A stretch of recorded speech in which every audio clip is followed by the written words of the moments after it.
بسم اللہ الرحمن الرحیم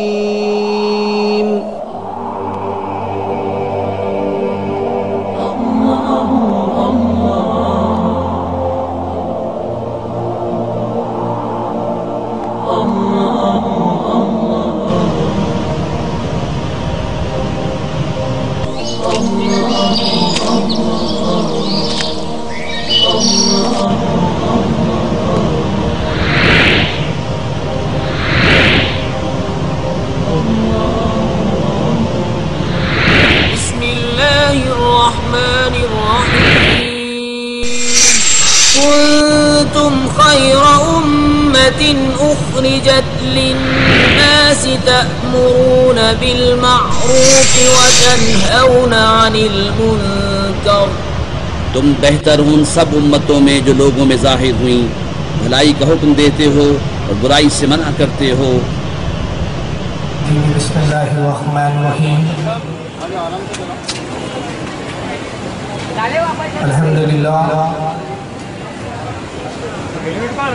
الحمدللہ الذي فضل على سيدنا ومولانا محمد صلی اللہ علیہ وسلم على العالمین جميعا.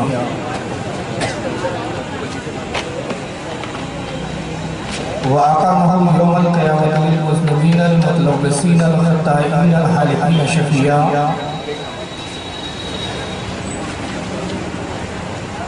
فصلى الله تبارك وتعالى عليه وعلى كل من هو محبوب ومرجو لديه صلاة تبقى وتدوم بدوام الملك الحي القيوم. ونشهد لا إله إلا الله وحده لا شريك له ونشهد أن سيدنا ومولانا محمدا عبده ورسوله بالهدى ودين الحق أرسله.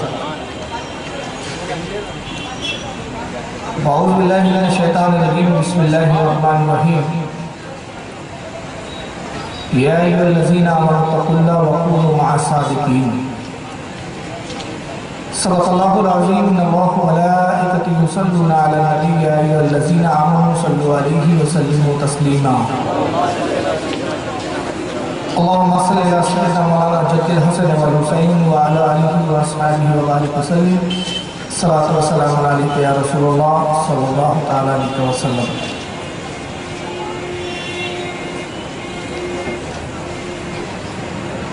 غریب آئے ہیں تیرے در پہ غریب نواز. غریب آئے ہیں تیرے در پہ غریب نواز. کرو غریب نوازی میرے غریب نواز. اور تمہارے در کی یہ کرامت بارہا دیکھی. تمہارے در کی یہ کرامت بارہا دیکھی. غریب آئے اور ہو گئے غریب نواز. معزز سامعین کرام، آج کی یہ بزم سلطان الہند فخر ہندوستان خواجہ خواجگان حضرت سیدنا معین الدین اجمیری سنجری رضی اللہ تعالیٰ عنہ کی بارگاہ میں خراج عقیدت پیش کرنے کے لیے منعقد کی گئی ہے. سرکار خواجہ غریب نواز کی ذات و شخصیت کی محتاج نہیں ہے. اہل سنت والجماعت کا کون سا بچہ ہے جو سرکار غریب نواز کو نہیں جانتا ہے. محبت غریب نواز، عشق غریب نواز ہمیں دھوتیوں میں پلایا جاتا ہے. اور اس کا سبب اور وجہ یہ ہے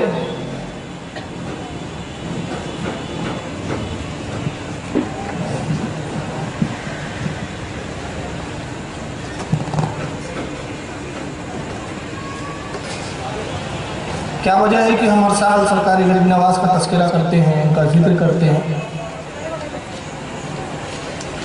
ہمارے رشتہ دار نہیں ہیں، ہمارا کوئی خاندانی تعلق نہیں ہے،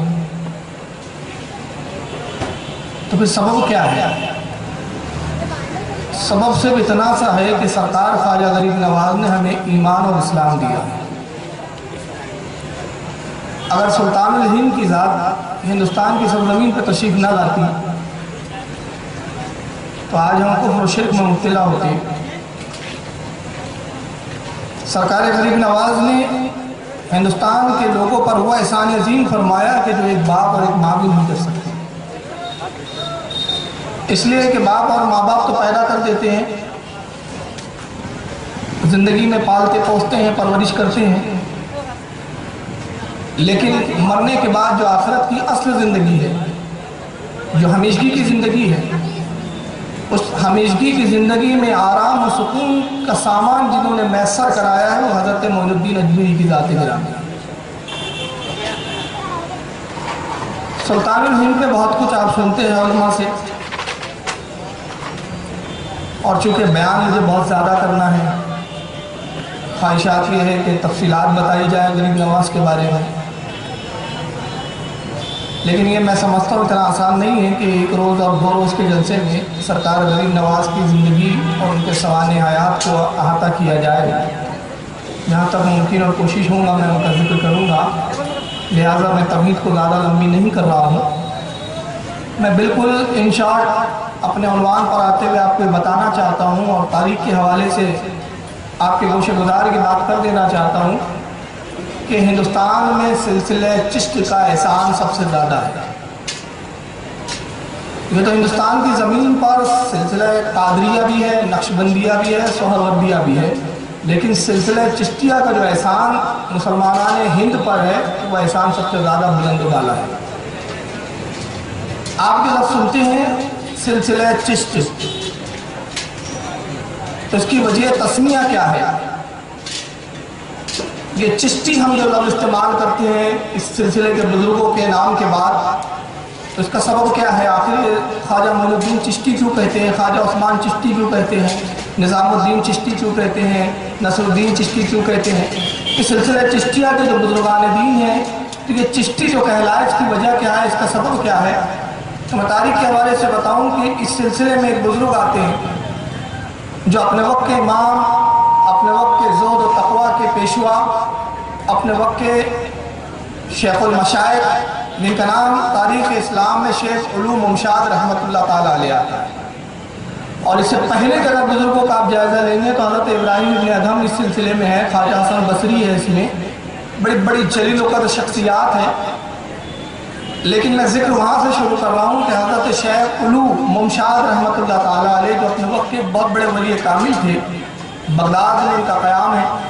اور یہ زمانہ وہی ہے کہ جس زمانے میں سرکار غوث اعظم جیسی شخصیت جلوہ گر ہونے والی ہے. سرکار غوث پاک سے کچھ پہلے کا زمانہ، اپنے وقت کے زہد و تقویٰ کے امام مانے جاتے تھے حضرت شیخ علوم ممشاد رحمۃ اللہ تعالیٰ علیہ.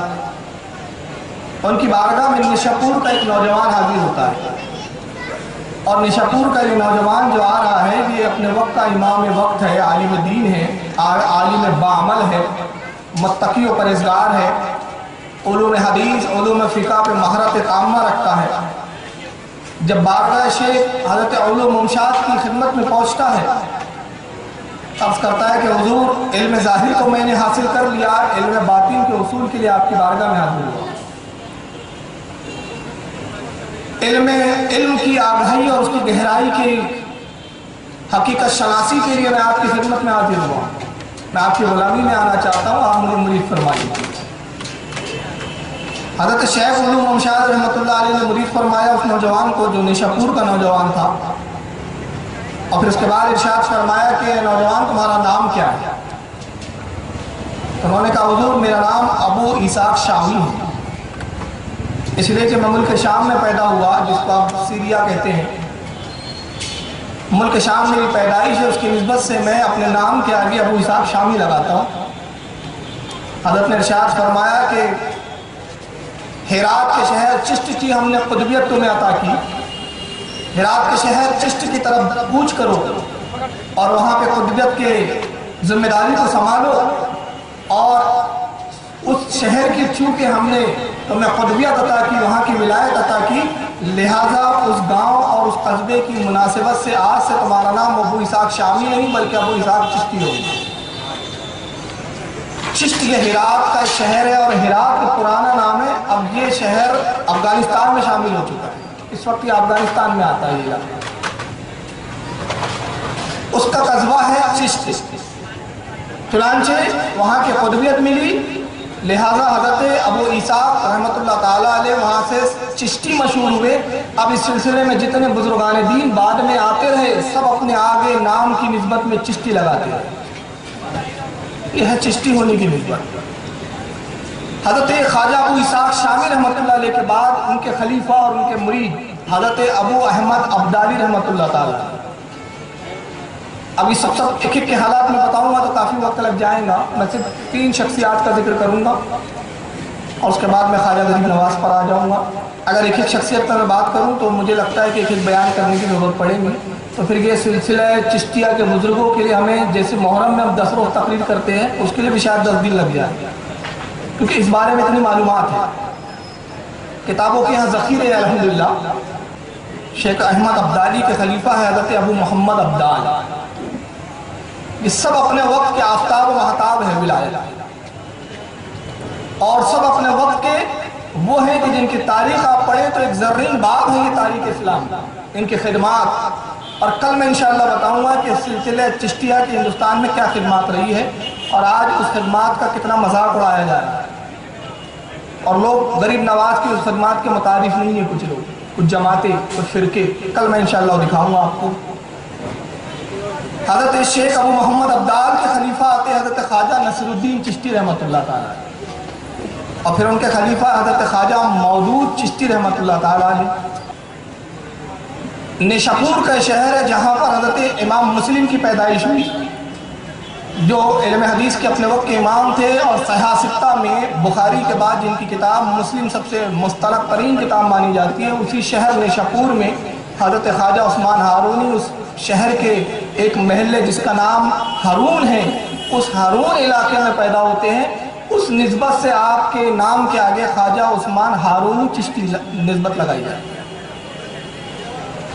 536 ہجری میں حضرت خواجہ عثمان ہارونی کی ولادت نیشاپور۔ خواجہ عثمان ہارونی اپنے وقت کے ولی کامل تھے، اور سیار الاولیاء جو حضرت سیدنا محمد بن مبارک رحمۃ اللہ تعالیٰ علیہ کی کتاب یہاں رکھی ہوئی ہے، جس کے لکھنے والے حضرت سیار الاولیاء، جس کے لکھنے والے حضرت خواجہ نظام الدین اولیاء کے خلیفہ حضرت سید محمد ابن مبارک کرمانی رحمۃ اللہ تعالیٰ علیہ، وہ اپنی کتاب میں فرماتے ہیں کہ حضرت خواجہ عثمان ہارونی کا عالم یہ تھا کہ 16 سال کی عمر میں تمام علوم آپ نے پورے مکمل فرما لیے۔ 16 سال میں آپ اپنے وقت کے جلیل و قدر امام بن چکے تھے، جلیل و قدر عالم دین آپ ہو چکے تھے، فارغ التحصیل ہو چکے تھے۔ علم حدیث، علم فقہ، اصول حدیث اور اس وقت کے جتنے مروجہ علوم تھے سب حضرت خواجہ عثمان ہارونی نے 16 سال میں مکمل فرمائے۔ زہد و تقوی کا یہ عالم تھا حضرت خواجہ عثمان ہارونی رحمۃ اللہ تعالیٰ علیہ کا کہ روزانہ ایک قرآن عظیم ختم فرمایا کرتے۔ حضرت امام محمد ابن مبارک رحمۃ اللہ علیہ سیار الاولیاء اس کے اندر فرماتے ہیں، اور ایک دوسرا حوالہ آپ اور سن لیں، مونس الاربع صفحہ نمبر 26۔ مونس الاربع کی تصنیف ہے شہزادی بیگم جہارہ، جو حضرت اورنگزیب عالمگیر رحمۃ اللہ تعالیٰ علیہ کی سگی بہن ہے، اپنے وقت کی رابعہ بصریہ ہے، اپنے وقت کی عابدہ اور زاہدہ ہے۔ چنانچہ جہارہ بیگم اپنی کتاب مونس الاربع میں نقل کرتی ہیں کہ حضرت خواجہ عثمان ہارونی کے زہد و تقوی کا یہ عالم تھا کہ 70 سال تک مسلسل آپ نے ایک دن روزہ رکھا اور ایک دن آپ افطار سے رہے، یعنی 35 سال آپ روزے سے رہے مکمل، اور 70 سال تک روزانہ قرآن عظیم ختم کرتے تھے۔ سال میں ہوتے 365 دن، 365 دن کو آپ 70 سے جب ضرب دیں گے تو 25,550 مرتبہ قرآن عظیم آپ نے ختم فرمایا۔ یہ آپ کی عبادت اور زہد کا اور تقوی کا عالم تھا۔ چنانچہ خزینۃ الاصفیاء، جس کے لکھنے والے حضرت مفتی غلام سرور لاہوری رحمۃ اللہ تعالیٰ علیہ اپنی کتاب میں خزینۃ الاولیاء صفحہ نمبر 254 جلد نمبر 1 میں فرماتے ہیں کہ 16 سال کی عمر میں حضرت خواجہ عثمان ہارونی رحمۃ اللہ تعالیٰ علیہ حضرت شیخ شریف زدنی رحمۃ اللہ علیہ کی خدمت میں جاتے ہیں۔ اور شیخ شریف زندگی رحمۃ اللہ علیہ حضرت خواجہ مسعود چشتی رحمۃ اللہ علیہ کے خلیفہ ہیں۔ ابھی میں شیخ زندی رحمۃ اللہ علیہ کا تذکرہ چھوڑ رہا ہوں، وجہ یہ ہے کہ وقت بہت زیادہ ہو جائے گا اگر ایک بزرگ کا میں تذکرہ تفصیلاً کروں۔ غرض کے خواجہ عثمان ہارونی ان سے مرید ہوئے، حضرت حاجی شیخ شریف زندی رحمۃ اللہ تعالیٰ علیہ سے 16 سال کی عمر میں خلافت سے نوازے جاتے ہیں، اور اپنے پیر و مرشد کی خدمت میں رہنے کے بعد کچھ عرصہ گزارنے کے بعد مرشد کی اجازت سے بیعت و خلافت کا پروانہ لے کر آپ دنیا کی سیر و سیاحت کے لیے اور اسلام کی تبلیغ کے لیے نکلتے ہیں۔ خواجہ عثمان ہارونی کے ساتھ تقریباً 40 یا 45 مریدین کا جمگھٹا ہے، مختلف شہروں کے علاقوں میں جاتے ہیں اور اسلام کی تبلیغ فرماتے ہیں۔ چنانچہ ایک بستی میں آپ پہنچے، وہ دن وہ تھا جس دن خواجہ عثمان ہارونی رحمۃ اللہ علیہ روزہ رکھا کرتے تھے۔ افطار کا وقت ہوا، آپ نماز مغرب کے لیے ابھی تیاری فرما رہے ہیں تو اپنے مرید کو بلایا اور فرمایا کہ جاؤ افطار کے لیے کچھ کھانا تیار کرو، جب تک ہم وضو وغیرہ کر لیتے ہیں۔ چنانچہ نماز عصر ادا کی آپ نے، اور ادھر یہ مرید افطار کی تیاری کے لیے عصر کی نماز پڑھنے کے بعد کھانے کی تیاری میں مصروف ہوا۔ اب ضرورت پڑی آگ کی، آگ جلانا ہے، تو اس زمانے میں ماچس تو تھی نہیں کہ ماچس لیا اور جلایا اور آگ روشن ہو گئی۔ دو طریقے تھے کہ کہیں آگ روشن ہو رہی ہو، جل رہی ہو تو وہاں سے لکڑی لائیے پھر اپنی آگ روشن کیجیے، اور دوسرا یہ کہ دو پتھروں کو آپس میں ٹکرا کے، جس کو چکمک کہتے ہیں، اس پتھر کو ٹکرا کے آگ پیدا کی جاتی ہے۔ اب چکمک تھا نہیں، وہ پتھر تھا نہیں جس سے آگ پیدا کی جاتی۔ چنانچہ یہ مرید آگ کی تلاش میں نکلتا ہے، اور جب بہت دور جنگل کے آگے نکلا تو ایک آبادی نظر آئی، دیکھا آگ کے شعلے بلند ہو رہے ہیں، آبادی میں داخل ہوا، اور جب معلوم ہوا تو پتہ چلا کہ یہاں ایک بہت بڑا آتش کدہ ہے، اور تقریباً 40,000 کی آبادی ہے جو آتش پرست ہے، آگ کی پوجا کرتی ہے۔ معبود انہوں نے اپنے آگ بنایا ہوا ہے، آس پاس کے جتنے اطراف کے گاؤں والے ہیں کہ سب آتش پرست ہیں، یہاں پہ عبادت کے لیے آتے ہیں، اور 20 بیل گاڑیاں بھر کے روزانہ لکڑیاں جلائی جاتی ہے یہاں، اتنا بڑا آتش کدہ۔ خواجہ عثمان ہارونی رحمۃ اللہ تعالیٰ علیہ کا مرید پہنچتا ہے، کہتا ہے کہ آگ دیجیے، آگ دیجیے، مجھے آگ کی ضرورت ہے۔ تو جو لوگ وہاں پرستش کر رہے تھے، عبادت میں مصروف تھے، آتے انہوں نے کہا ہمارا مکھیا وہ کھٹیا کے اوپر بیٹھا ہوا ہے، اس سے مانگو، ہمیں اجازت نہیں ہے کہ ہم اس آگ میں سے کچھ دیں۔ بہرحال المختصر وہ مکھیا کے پاس پہنچا، جس کا نام تاریخ میں مکشیا آتا ہے۔ مکشیا سے کہتا ہے کہ مکھیا جی آپ آگ عطا کر دیجیے۔ انہوں نے کہا نہیں، ہم یہ آگ نہیں دے سکتے، اور آگ اس لیے نہیں دے سکتے کہ یہ آگ ہماری معبود ہے، جس کی ہم عبادت کرتے ہیں، اس کے جز کو، اس کے حصے کو ہم کیسے تجھے دے سکتے؟ یہ ہمارے معبود کی توہین ہے، یہ ہماری عبادت کے آداب کے خلاف ہے، ہم آگ نہیں دے سکتے۔ چنانچہ یہ ہوا کہ مرید ناکام اور مایوس لوٹا، ادھر خواجہ عثمان ہارونی عصر کی نماز سے فارغ ہو چکے تھے۔ ارشاد فرمایا کیا ہوا، کھانے کی تیاری نہیں ہوئی؟ عرض کیا حضور کیا کریں، آگ کا انتظام نہیں ہوا، پاس ہی آتش پرستوں کی آبادی ہے، لیکن عالم یہ ہے کہ وہ آگ دینے کے لیے تیار نہیں ہے۔ آپ فرماتے آؤ ہمارے ساتھ چلو، ہم تجھے آگ دلوا دیتے ہیں۔ اب سرکار خواجہ عثمان ہارونی رحمۃ اللہ تعالیٰ علیہ اپنے مریدوں کے ساتھ تشریف لے جاتے ہیں، مکھیا کے قریب پہنچے اور مکھیا سے کہا کہ مکھیا یہ آگ تمہیں دینے میں کیا اعتراض ہے، تھوڑی سی آگ دے دو، اس میں تمہارا کیا جائے گا؟ کہتا حضور ہم یقیناً آپ کو دے دیتے، ہمارا یہ عمل کسی تعصب کی بنا پر نہیں ہے بلکہ احترام کی بنا پر ہے، اور احترام ہم اپنی اس معبود کا کرتے ہیں، آگ کا کرتے ہیں جس کی ہم عبادت کرتے ہیں۔ ہم اس کو دے نہیں سکتے، اس کا کوئی جز آپ کو عطا نہیں کر سکتے، یہ ہمارے معبود کی بے ادبی ہے۔ خواجہ عثمان ہارونی فرماتے ہیں تم اس کی عبادت کرتے ہو، اس کو پوجتے ہو، اس کو راضی کرنے کے لیے تیار ہو، تو کیا یہ آگ، یہ تمہارا معبود تم سے راضی ہے؟ کہاں کیوں نہیں راضی ہے، ہم برسوں سے اس کی عبادت کر رہے ہیں۔ تو خواجہ عثمان ہارونی فرماتے ہیں اگر راضی ہے تو پھر اس آگ میں اپنا ہاتھ ڈال کے بتاؤ، اور اگر تمہارا ہاتھ محفوظ رہا تو میں جان لوں گا اور مان لوں گا کہ واقعی تمہارا معبود تم سے راضی ہے، اور تم نے اتنے سالوں جو اس کی پوجا کی تو پھر تم نے کچھ کام کیا ہے۔ تو مکھیا کہتا ہے آپ کیسی عجیب بات کر رہے ہیں، آگ کا کام جلا دینا ہے، آگ کا کام کسی کو خاک کر دینا ہے، یہ آگ ہمیں کیسے چھوڑ سکتی ہے؟ میں اپنا ہاتھ کیا، اگر میں اپنا کرتا بھی ڈال دوں تو جلا کر خاک کر دیں گی، اس لیے کہ اس کا کام جلانا ہے۔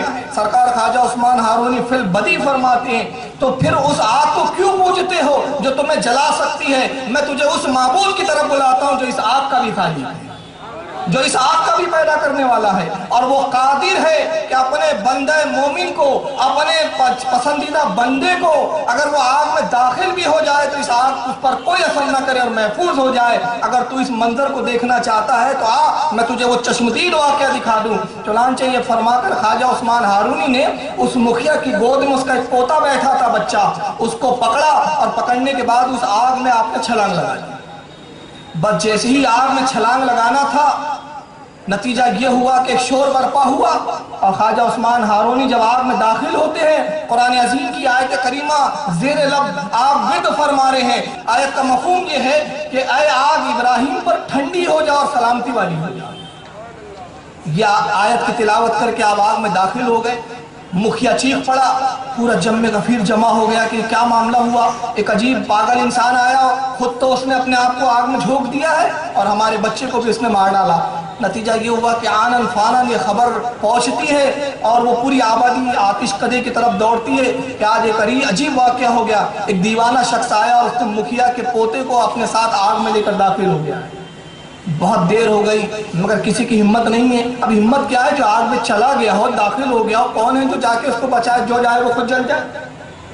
جب کافی عرصہ گزر چکا تو اس کے بعد اسی آگ کے آتش کدے سے ایک نعرہ تکبیر بلند ہوتا ہے اور ایک آواز آتی ہے، نعرہ تکبیر اللہ اکبر۔ اب نگاہیں اٹھی تو دیکھتے ہیں خواجہ عثمان ہارونی اسی بچے کو گود میں لیے ہوئے آگ سے باہر تشریف لا رہے ہیں۔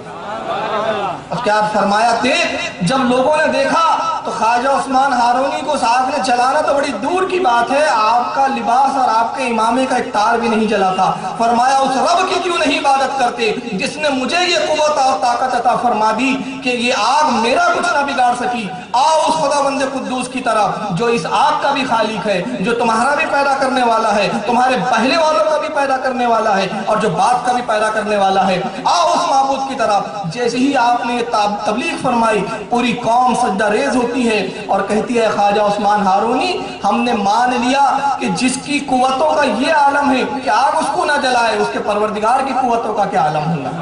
وہی اسلام سچا ہے، یہی مذہب حق ہے۔ آئیے ہمیں اسلام میں داخل فرما لیجئے۔ پوری 40,000 کی آبادی اسلام میں داخل ہو جاتی ہے۔ سرکار خواجہ عثمان ہارونی نے اس مکھیا کا نام عبداللہ رکھا اور اس جماعت کا اس کو مکھیا برقرار رکھا، اور اس کے بعد ایک نگاہ فیض جو ڈالی ہے تو یہ عبداللہ جو کل تک آتش پرست تھا وقت کا ولی کامل بن چکا ہے۔ اور اس کے بعد فرماتے کہ اس قوم میں تجھے ان کی رہنمائی اور ان کی تربیت کے لیے چھوڑتا ہوں، تجھے سارے علوم عطا کر دیے گئے، ظاہراً بھی علوم دے دیے گئے، باطناً بھی علوم دے دیے گئے۔ اس قوم کی تربیت اور اس کو نصیحت کر، اور اس پوتے کو جس کو آپ لے کر داخل ہوئے تو اس کا نام آپ ابراہیم رکھتے ہیں۔ اور وہ آتش کدہ جہاں برسوں سے آگ روشن تھی، اس آتش کدے پہ ایک عالیشان مسجد تعمیر فرمائی۔ یہ خواجہ عثمان ہارونی رحمت اللہ تعالیٰ علیہ کون ہے؟ یہ سرکار غریب نواز کے پیر و مرشد ہے۔ تو یہ پیروں کا سلسلہ ہے۔ آئیے ذرا ایک اور میں یاد آ رہا ہے، حالانکہ چاہ رہا تھا کہ چھوڑ دوں لیکن دل چاہتا نہیں کہ چھوڑوں کیا پکڑوں، یہ مشکل ہے میرے لیے۔ ایک بزرگ ہے حضرت خواجہ شریف زندنی رحمت اللہ علیہ، میں نے بھی نام لیا۔ ان کا عالم کیا ہے؟ جنگل میں ویرانے میں رہتے، آبادی سے دور، امیروں سے محبت نہیں، پیسے والوں کی طرف راغب نہیں ہوتے، کوئی آتا ہے نذرانہ دیتا ہے تو قبول نہیں فرماتے، سادگی زندگی ہے، دن میں روزہ رکھتے ہیں، رات میں عبادت کرتے ہیں۔ حاجی شریف زندگی رحمت اللہ تعالیٰ وقت کا ایک امیر قبیر شخص حاضر بارگاہ ہوتا ہے، ساتھ میں غلاموں کا جمع غفیر ہے، دست بوسی کی، اور اس کے بعد کچھ سونے اور چاندی کے سکوں کی تھیلیاں حضرت کی طرف بڑھاتا ہے۔ حضور یہ میری طرف سے نظر قبول فرمائے۔ ارشاد فرمایا کیا ہے؟ کہا حضور یہ حقیر سا تحفہ ہے۔ کہا ہاں تحفہ تو ہے لیکن اس میں ہے کیا؟ کہا حضور اس میں سونے کے سکے ہیں۔ حضرت حاجی شریف زندنی رحمت اللہ علیہ فرماتے کیا تجھے درویشوں سے نفرت ہے یا ان سے کوئی دشمنی ہے؟ کہا حضرت میں آپ کا مطلب نہیں سمجھا۔ فرمایا دنیا اور دولت درویشوں کے لیے دشمن کی مانند ہے، یہ درویش کو تباہ و برباد کر دیتی ہے، جا اس دولت کو لے جا، یہ دولت کی ہمیں کوئی حاجت نہیں، آپ کو یہ تو قبول کرنا چاہیے۔ آپ نے فرمایا کہ ہمیں اس کی ضرورت نہیں۔ پھر اصرار کیا، آپ انکار فرماتے رہے، اصرار بڑھتا رہا، انکار فرماتے رہے۔ حاجی شریف زندنی رحمت اللہ تعالیٰ علیہ آبادی سے دور جنگل میں رہا کرتے تھے، آبادی نہیں ہے وہاں پر۔ جب یہ بار بار اصرار بڑھا، اب آپ پر جلال کی کیفیت طاری ہوئی، ہاتھ پکڑتے ہیں، باہر تشریف لاتے ہیں اور لانے کے بعد فرماتے ہیں تو ہمیں دنیا کی دولت کیا دکھاتا ہے، دیکھ اب جیسے ہی نگاہ اٹھائی، جہاں تک نگاہ جاتی ہے پوری زمین اور پورا صحرا سونے کی نہر بن چکا ہے اور سونا نہر کی مانند بہتے ہوئے نظر آتا ہے۔ کہتے اللہ نے ہماری ٹھوکروں میں وہ طاقت دے دی ہے کہ ہم زمین پہ ٹھوکر مار دے تو وہ سونا بن جاتی ہے، یہ دولت تو ہمیں کیا دکھا رہا ہے۔ وہ معافی مانگتا ہے اور اس کے بعد کہتا ہے حضور مجھے اپنی طرح بنا لیجئے، اب ترک دنیا کر کے حضرت کی غلامی میں آتا ہے۔ حاجی شریف زندنی رحمت اللہ علیہ پیر و مرشد خواجہ عثمان ہارونی کے یعنی غریب نواز کے دادا پیر ہیں۔ تو جس کا دادا پیر یہ، جس کا پیر و مرشد اتنے بلند پائے کا، اور حضرت ابراہیم ابن ادھم جو دادا لکڑ دادا پیر ہے، ان کا ذکر کروں تو بہت وقت لگے گا۔ میں سمجھتا ہوں 4 سے 5 مجلسیں چاہیے ابراہیم ابن ادھم کے لیے۔ اگر ابراہیم ابن ادھم کے بارے میں آپ کو پڑھنا ہو تو جس وقت میری ایک کتاب نکلتی تھی جس کا نام تھا ریاض الجنہ، قسطوں میں میں نے وہ حضرت ابراہیم ابن ادھم کو اس وقت لکھا تھا، اور غالباً 6 قسطیں اس وقت چھپی تھی، وہ 6 قسطیں۔ تو اس کے بعد بھی مضمون کتنے تھے؟ تو یہ ایسا سلسلہ ہے، ایسے ماہتاب اور ایسے آفتاب ہے اس سلسلے میں کہ جس کا ذکر کیجئے روشنی ہی روشنی پھیلتے ہوئے نظر آتی ہے۔ حضرت خواجہ غریب نواز رضی اللہ تعالیٰ عنہ کا جو زمانہ ہے وہ زمانہ ہے کہ جب اسلامی حکومت میں سلجوتی جس کو ایک خاندان کہا گیا اس کی حکومت تھی۔ سلجوکیوں کی حکومت ایران راجدھانی ہے، اور ایران کے قریب ایک قصبہ ہے جس کا نام خراسان آتا ہے، اور بعض لوگوں نے خراسان کا نام سجستان بھی بتایا، مختلف اختلافی روایتیں ہیں۔ خراسان پر ایک زیادہ اتفاق ہے۔ خراسان کا ایک قصبہ ہے، ایک محلہ ہے جس کا نام ہے سنجر، یہاں ایرانیوں کی حکومت۔ ایک دن یہ ہوتا ہے کہ کچھ لوگوں نے یہاں پر بغاوت کی سنجر میں، اور خراسان میں جب بغاوت ہوئی تو ایران کے سلطان نے اپنے ایک جنرل کو بھیجا، جاؤ اس بغاوت کو دبا کر آؤ۔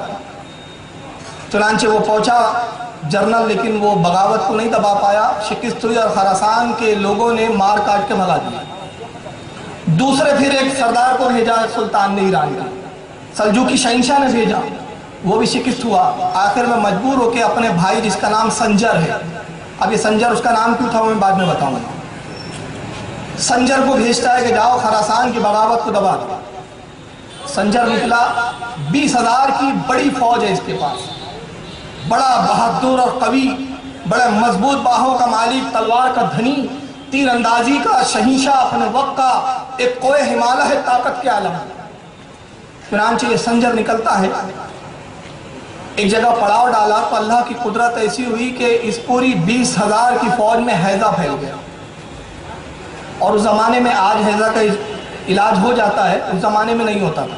اس زمانے میں جب ہیضے کی وبا پھیلتی تھی تو آبادی کی آبادی ختم ہو جاتی، تباہ و برباد ہو جاتی تھی، مرنے لگتے تھے لوگ، اور بچانے کی کوئی صورت نہیں۔ بس احتیاط کا یہ پہلو ہوتا تھا کہ جہاں ہیضہ پھیلا ہے آپ اس آبادی میں جائیے مت، اور اس شخص کو جہاں ہیضہ پھیلا اس کو دوسری آبادی میں آنے مت دیجیے۔ یہی اس وقت کا طریقہ تھا بچاؤ کا، باقی کوئی طریقہ نہیں۔ سنجر بہادر تھا مگر ساتھ ہی رحم دل بھی تھا، تو اس نے کہا کہ خراسان کی بغاوت کے لیے ہم دبانے کے لیے جا رہے تھے، مگر اللہ نے یہ عذاب ہم پہ نازل کیا کہ ہم میں ہیضہ پھیل گیا، لہذا میں نہیں چاہتا کہ خراسان ہم جائیں اور وہاں کی آبادی میں بھی ہیضہ پھیلائے، بس اس جنگل اور ویرانے میں قیام کرو اور یہیں پر اپنی موت کا انتظار کرو۔ اگر ہم کسی کو بچا نہیں سکتے تو کسی کو مارنا بھی نہیں چاہیے، ہم اب کسی آبادی میں نہیں جائیں۔ 20,000 کی یہ فوج نے پڑاؤ ڈال دیا، روزانہ 20 25 30 100 150 مر رہے ہیں، وہیں اٹھاتے ہیں وہیں دفن کرتے ہیں، علاج کی کوئی تدبیر نہیں۔ اب ساتھ میں جو حکیم تھے، جو اطباء تھے، طبیب تھے، جو فوج کے ساتھ چلتے تھے، وہ حکیم بھی مر چکے، اب جو رہی سہی تھوڑی بہت امید تھی وہ بھی ختم۔ نوبت یہاں تک آ گئی کہ سنجر جو یہ سردار تھا، سلطان کا بیٹا، ایران کے شہنشاہ کا بھائی، بیٹا نہیں بھائی معاف کرنا، سلطان کا بھائی، نتیجہ یہ ہوا کہ اس کو بھی ہیضہ ہوا، الٹیاں ہونا شروع ہوئی۔ تبھی کچھ دور پر ایک گرد و بار اٹھتا ہوا نظر آتا ہے، نظر دوڑائی تو معلوم ہے کہ کوئی تاجروں کا قافلہ ہے جو خراسان کی طرف جا رہا ہے۔ راستہ ہوئی، سنجر نے ایک شخص کو بلایا، اپنے خادم کو کہا دوڑ جا کے اس قافلے والوں سے کہو کہ ادھر نہ آنا، راستہ بدل دو۔ کہیں ایسا نہ ہو کہ یہاں سے گزرو تم میں بھی حیضہ پھیل جائے۔ سپاہی دوڑا اور جانے کے بعد دور سے چلاتا ہے لوگوں واپس جاؤ، پاس میں کچھ ایک لشکر ہے، لشکر جرار حیضے کی بلا میں مبتلا ہے، لوٹ جاؤ، کہیں ایسا نہ ہو کہ تم بھی ہلاک ہو جاؤ۔ کئی 100 ہم میں مر چکے ہیں افراد۔ اس لشکر میں سے ایک نوجوان باہر نکلتا ہے، حسین و جمیل چہرہ ہے، خوبصورت لباس، خوبصورت زلفیں، سنت کے مطابق لباس ہے، سر پہ امامہ ہے، زلفیں کانوں تک لٹک رہی ہے، حسن و جمال کا ایک پیکر۔ نوجوان آگے بڑھتا ہے، کہا کہ کہاں ہے وہ فوج؟ کہا آپ لوٹ جائیے۔ کہا میں لوٹنے کے لیے ہی نہیں آیا ہوں، جب میں قدم آگے بڑھا دیتا ہوں تو پیچھے نہیں لیتا۔ کہا آپ چاہتے کیا ہے؟ کہا مجھے اپنے سردار سنجر سے ملاؤ۔ کہا کہ نہیں، انہوں نے منع کیا ہے، آپ کو ہیضہ ہو جائے گا، آپ مر جائیں گے۔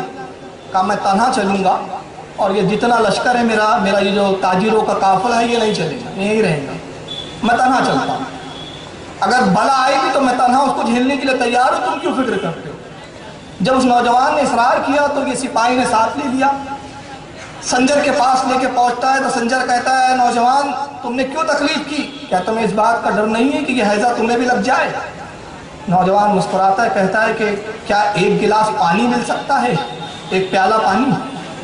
کہا یہاں کا پانی بھی مت پیجیے آپ، یہ پانی وہ ہے جس کو حیضے کے مریضوں نے چھوا ہے، اس کو یہ حیضے کا جو مریض ہے یہ سب چھو رہے ہیں، اس پانی کو پی رہے ہیں، آپ مت پیجیے۔ نوجوان نے کہا نہیں مجھے لا کے دو پانی، انشاءاللہ مجھے کچھ نہیں دوں گا۔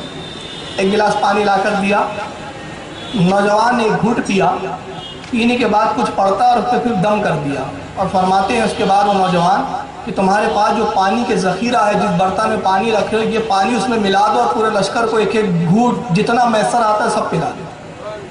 کہا اس سے ہوگا کیا؟ کہا دیکھیے تو وہ جو نوجوان نے گھٹ پانی پیا اور وہ ایک پیالہ پانی پھر اس پورے پانی میں ملایا گیا، اور جب پورے لشکر میں پانی تقسیم کیا جاتا ہے، جیسے ہی جس کے شکم میں پانی جاتا ہے حیضے کی بیماری سے وہ شفا یاب ہوتے نظر آتا ہے۔ دیکھتے ہی دیکھتے پورا لشکر صحت مند ہو گیا۔ سنجر نے جب یہ دیکھا تو بڑا خوش ہوا، قیمتی زیورات، قیمتی کپڑے سب لے کر حاضر کرتا ہے، نوجوان تم نے ہم سب کی جانیں بچائی، یہ قبول کرو۔ آپ فرماتے مجھے اس کی کوئی ضرورت نہیں، میرا رب مجھ سے راضی ہو جائے، یہی میرے لیے کافی ہے۔ نوجوان اپنا تعارف تو بتاؤ، کون ہو جس کی زبان میں اللہ نے یہ تاثیر رکھی ہے؟ کون ہو کہ جس کے پانی پینے کی تاثیر یہ ہے؟ میں اس پانی کو جھوٹا نہیں کہوں گا کہ اس پانی کی بے ادبی ہے، اس لیے کہ مومن کا جھوٹا جھوٹا نہیں ہوتا۔ یہ تو ولی کامل ہے جس نے وہ اپنے لب لگائے ہیں، جس کے لبوں کی تاثیر یہ ہے کہ وہ جس پانی کو چھو دے وہ پانی شفا والا بن جائے۔ نوجوان کون ہو؟ نوجوان اپنا نام بتاتا ہے، میرا نام سید کمال الدین کا بیٹا غیاث الدین ہوں، یہی ہے سرکار غریب نواز کے والد گرامی، جس کے باپ کا یہ عالم ہے۔ یہ پورا خاندان آفتاب و محتاب ہے۔ میں کہا نا کہ کس کا انتخاب کرو اور کس کو چھوڑ دو۔ یہ غیاث الدین نوجوانی کے عالم میں لشکر کی جان بچاتے ہیں۔ آپ نے فرمایا سنجر تیرا نام سنجر کیوں ہے؟ تو کہتا ہے کہ میرا نام سنجر اس بنا پر ہے کہ میرے والد نے خراسان پر جب حملہ کیا تھا اس کو قبضے میں لینے کے لیے، تو یہاں پر ایک بزرگ ہوا کرتے تھے، اس بزرگ نے میرے والد کو سمجھایا اور کہا کہ جنگ کرنے کی ضرورت نہیں ہے، اگر آپ انصاف پسند ہے تو میں خراسان کے حاکم سے گفتگو کرتا ہوں، علاقہ ہم ویسے ہی سونپ دیں گے، لہٰذا بغیر جنگ کے علاقہ سونپ دیا گیا تھا۔ والد گرامی اس سے بڑے خوش ہوئے اور اس علاقے کو انہوں نے بغیر تلوار کے فتح کیا تھا، لہٰذا اس علاقے سے ان کو زندگی کے آخری لمحوں تک اتنی محبت رہی کہ جب میری ولادت ہوئی تو اسی علاقے کی نسبت سے میرا نام سنجر رکھ دیا۔ آپ نے کہا کہ وہ کون بزرگ تھے جنہوں نے یہ معاہدہ کروایا تھا اور مسلمانوں میں آپس میں جنگ کرنے سے روک دیا تھا ایک دوسرے کو؟ انہوں نے کہا کہ بزرگ کا حلیہ یہ ہے، حضرت غیاث الدین فرماتے وہ میرے والد گرامی سید کمال الدین تھے، اس بنا پہ وہ سنجر تھا۔ تو سرکار غریب نواز کے والد حضرت غیاث الدین، اسی سنجر کی سرزمین پر سرکار غریب نواز کی ولادت 537 ہجری میں ہوتی ہے۔ آپ کی والدہ کا نام ام الورا نام تھا۔ آپ اپنی تمام بہنوں میں سب سے زیادہ حسین اور خوبصورت تھی، اس لیے گھر کے لوگ ماہ نور کہہ کر پکارا کرتے تھے۔ ماہ نور یعنی چاند کی روشنی کی مانی، جس کا حسن چاند کی طرح ہے۔ آپ فرماتی ہے ام الورا سیر الاقطاب جو ایک کتاب ہے اس کے اندر یہ واقعہ نقل کیا. اس کتاب کے مصنف ہیں حضرت علامہ مولانا الشاہ شیخ الاسلام اللہ دیا چشتی رحمۃ اللہ تعالیٰ. ان میں جتنے حوالے دے رہا ہوں یہ سب مستند کتابوں سے.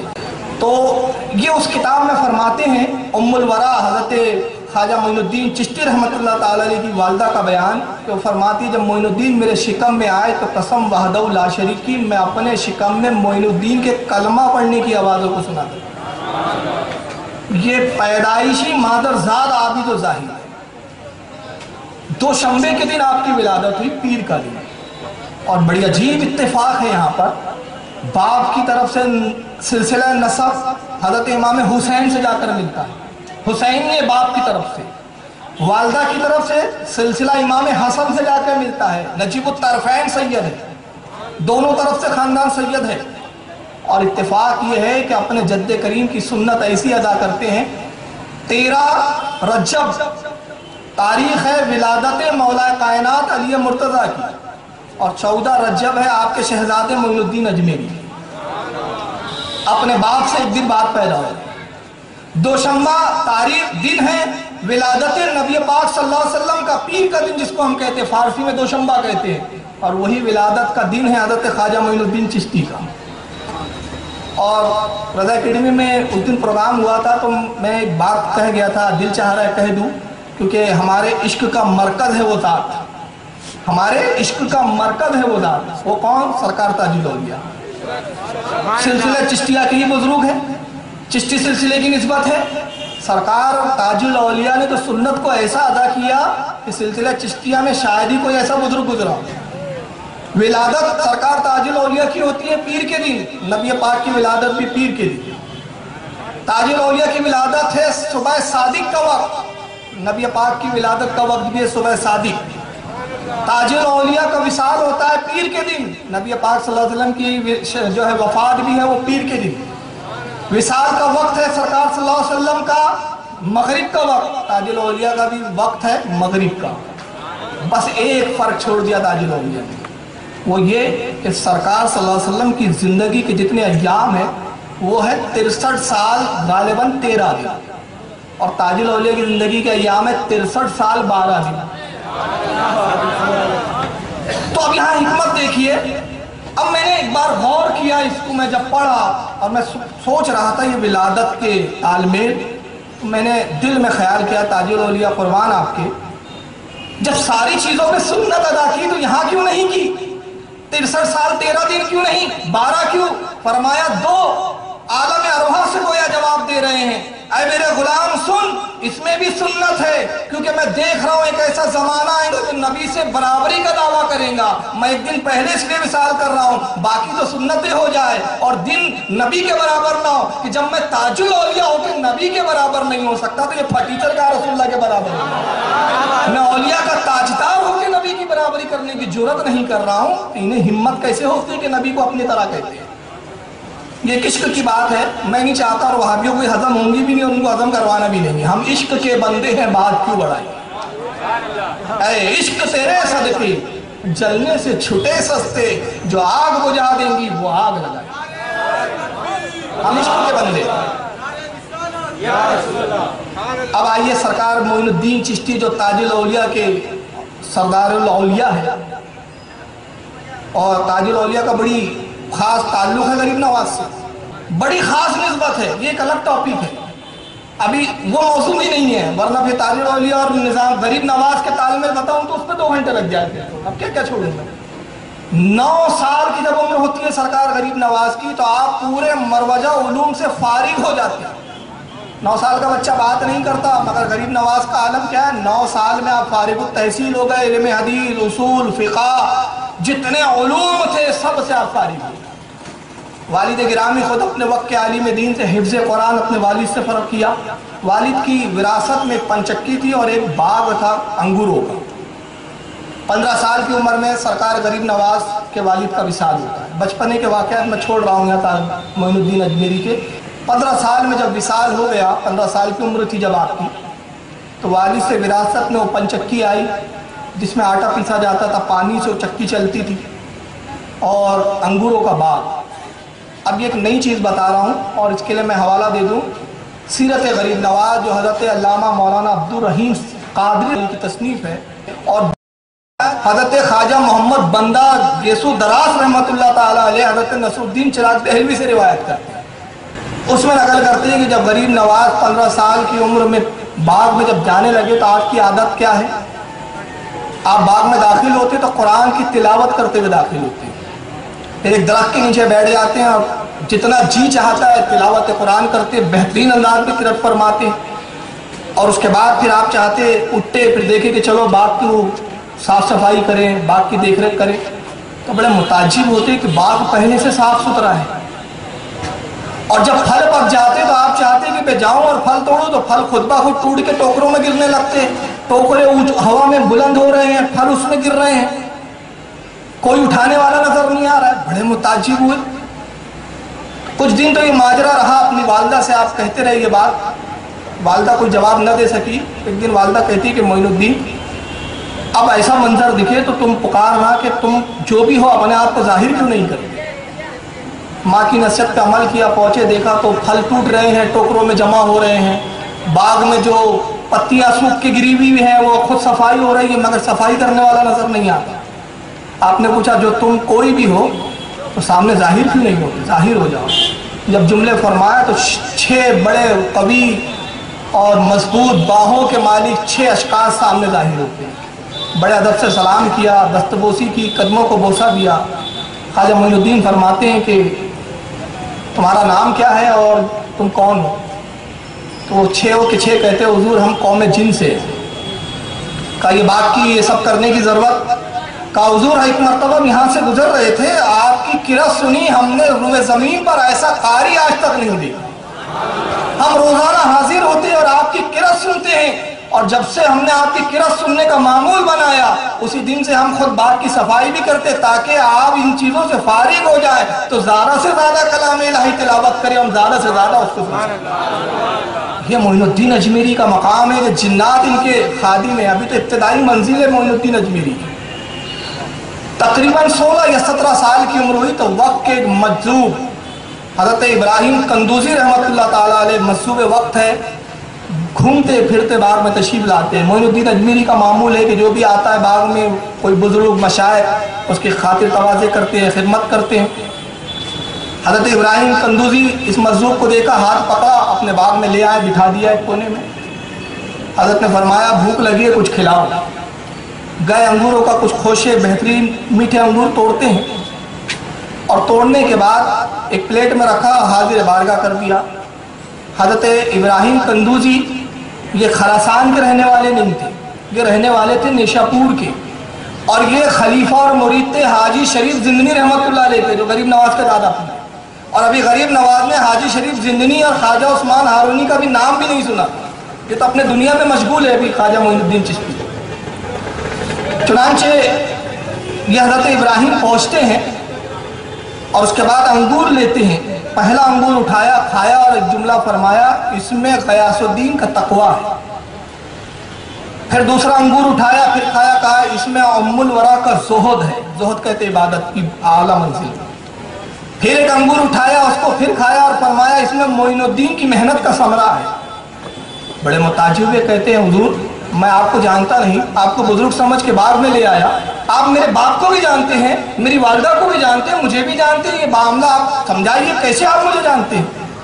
فرمایا معین الدین ہم تو اس سے زیادہ بہت کچھ جانتے ہیں، اور ہم تو وہ چیزیں دیکھ رہے ہیں جو ابھی تمہاری نگاہوں سے پوشیدہ ہے۔ عنقریب وہ وقت آنے والا ہے کہ تم پر سب کچھ ظاہر کر دیا جائے گا۔ اور اس کے بعد ایک ان کے پاس تھیلی تھی پھٹی پرانی سی، اس میں سے ایک خلی نکالتے ہیں۔ اب یہ لفظ فارسی کا خلیل، خلی، اب یہ خلی کیا ہے؟ خلی سرسوں کا جو پھول ہوتا ہے اس کا بھوسی سے ایک روٹی بنائی جاتی ہے، اب نہیں کھاتے لوگ، یہ بزرگوں کی غذا ایسی جو ہوتی ہے۔ یا تو تل کی تلی جو ہوتی ہے، تل، اس کی بھوسی سے روٹی بنا لیجئے تو اس کو خلی کہا جاتا ہے، یا سرسوں کے پھول کی بھوسی جو نکلتی ہے اس کو خلی کہتے ہیں۔ ایک چھوٹا سوکھا ٹکڑا نکالا خلی کا، اس کے 2 ٹکڑے کیے، کہتے ہیں معین الدین حاجی شریف زندنی نے مجھ سے کہا تھا، یہ ٹکڑا روٹی کا دیا تھا، کہا کہ یہ اس شخص کا حق ہے جو اس کے لائق ہے، اور ابراہیم اس کو تلاش کر، جب تو اس کو پالیں گا تو خود جان جائے گا کہ اس کا حقدار کون ہے، یہ اس کو عطا کر دے گا۔ آج میرا دل کہہ رہا ہے کہ اس کے حقدار تم ہی ہو، لو اس ٹکڑے کو کھا لو، تم نے ہماری خاطر کی، ہمارا بھی فرض ہے کہ ہم تمہاری کچھ خدمت کریں۔ اس خلی کا آدھا حصہ کیا، آدھا خود کھایا، آدھا معین الدین چشتی کو دیتے ہیں۔ سرکار معین الدین نے جیسی اس خلی کے ٹکڑے کو کھایا، دل کی دنیا بدل چکی تھی، یکلخ دنیا سے نفرت پیدا ہو گئی۔ سیدھا اس کے بعد آپ بازار تشریف لاتے ہیں، اعلان کرتے ہیں لوگوں کون ہے جو میرا باغ خریدے۔ کچھ امیر قبیر آگے بڑھے، کہا کہ ہم آپ کا باغ خریدنے کے لیے تیار ہیں۔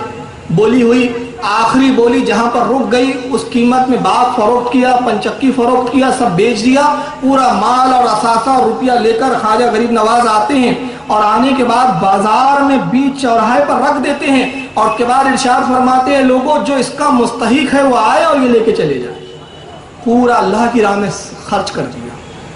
یہاں سے بات اور ایک ذہن ملتا ہے کہ بزرگیت کی ابتدا ترک دنیا سے شروع ہوتی ہے، اور یہ ناممکن ہے کہ کوئی عیش و عشرت میں بھی رہے اور سمجھے کہ میں اللہ کا ولی ہوا، میں بزرگ ہوں، یہ ممکن نہیں ہے۔ ایک میان میں دو تلوار نہیں رہ سکتی۔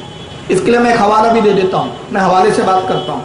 عوارف المعارف، یہ کتاب ہے حضرت خواجہ سہروردی رحمۃ اللہ تعالی علیہ کی۔ یہ کتاب وہ ہے جو بارگاہ غوث اعظم میں پیش کی گئی ہے، تصوف کی وہ معرکۃ الآراء کتاب ہے عوارف المعارف۔ الحمدللہ میرے پاس موجود ہے وہ کتاب، جو دلچسپی رکھتے ہیں اس کا مطالعہ کریں۔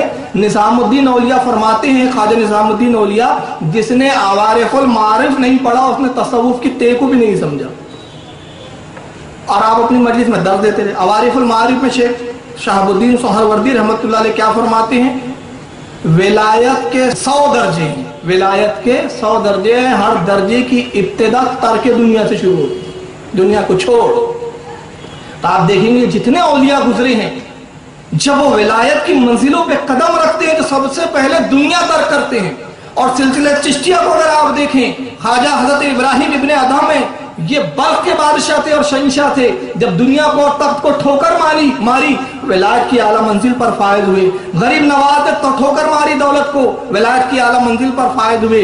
حضرت خواجہ مخدوم اشرف جہانگیر سمنانی رحمۃ اللہ علیہ نے سمنا کو ٹھوکر ماری، تب ولایت کی اعلیٰ منزل پر پہنچے۔ یہ سلسلہ چشتیہ کی کڑی ملیں گی کہ اس سلسلے میں اپنے وقت کے تاجدار بھی ہیں، اپنے وقت کے شہنشاہ بھی ہیں، مگر جب ولایت کی منزلوں پہ قدم رکھتے ہیں تو پہلے دولت اور دنیا کو ٹھوکر مارتے ہوئے نظر آتے۔ سب کچھ فروخت کیا، اور اس کے بعد آپ خراسان سے نکلتے ہیں۔ جب خراسان سے آپ نکلے، ایک وادی میں آپ عبادت کر رہے ہیں، اور یہ زمانہ وہ ہے حضرت غریب نواز کی عمر 17 سال ہے اس وقت جب آپ نے باغ فروخت کر کے، حضرت غوث اعظم رضی اللہ تعالیٰ عنہ ضعیفی کا وقت ہے۔ اور یہاں ایک بات اور بتا دوں کہ سرکار غوث اعظم اور خواجہ معین الدین چشتی رحمۃ اللہ تعالیٰ علیہ رشتہ دار ہیں۔ کس طرح سے حضرت غوث اعظم ماموں ہوتے ہیں خواجہ غریب نواز، اور رشتہ کیا ہے؟ سرکار غریب نواز کی والدہ ام الورا سگی چچازاد بہن ہے غوث اعظم کی، سگی چچازاد بہن، اس نسبت سے ماموں ہے کہ خراسان میں جن دنوں سرکار غریب نواز ریاضت اور مجاہدی کی منزلوں سے گزر رہے تھے، اسی زمانے میں سرکار غوث اعظم نے بغداد میں منبر پر اعلان فرمایا، میرا یہ قدم دنیا کے تمام اولیاء کی گردن پر ہے، میرا یہ قدم تمام اللہ کے ولیوں کی گردنوں پر ہے۔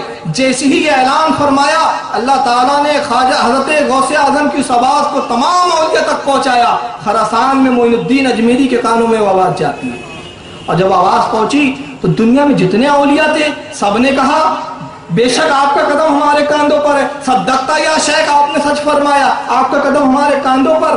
مگر آپ غریب نواز اور معین الدین اجمیری کی فرما برداری پہ قربان جائیں، آپ جھکتے ہیں حد رکوع اور حد سجدہ تک، اور اس کے بعد ایک جملہ فرماتے ہیں، اے شیخ آپ کا قدم میری گردن پر نہیں بلکہ میرے سر پر، میری آنکھوں پر، میری پلکوں پر۔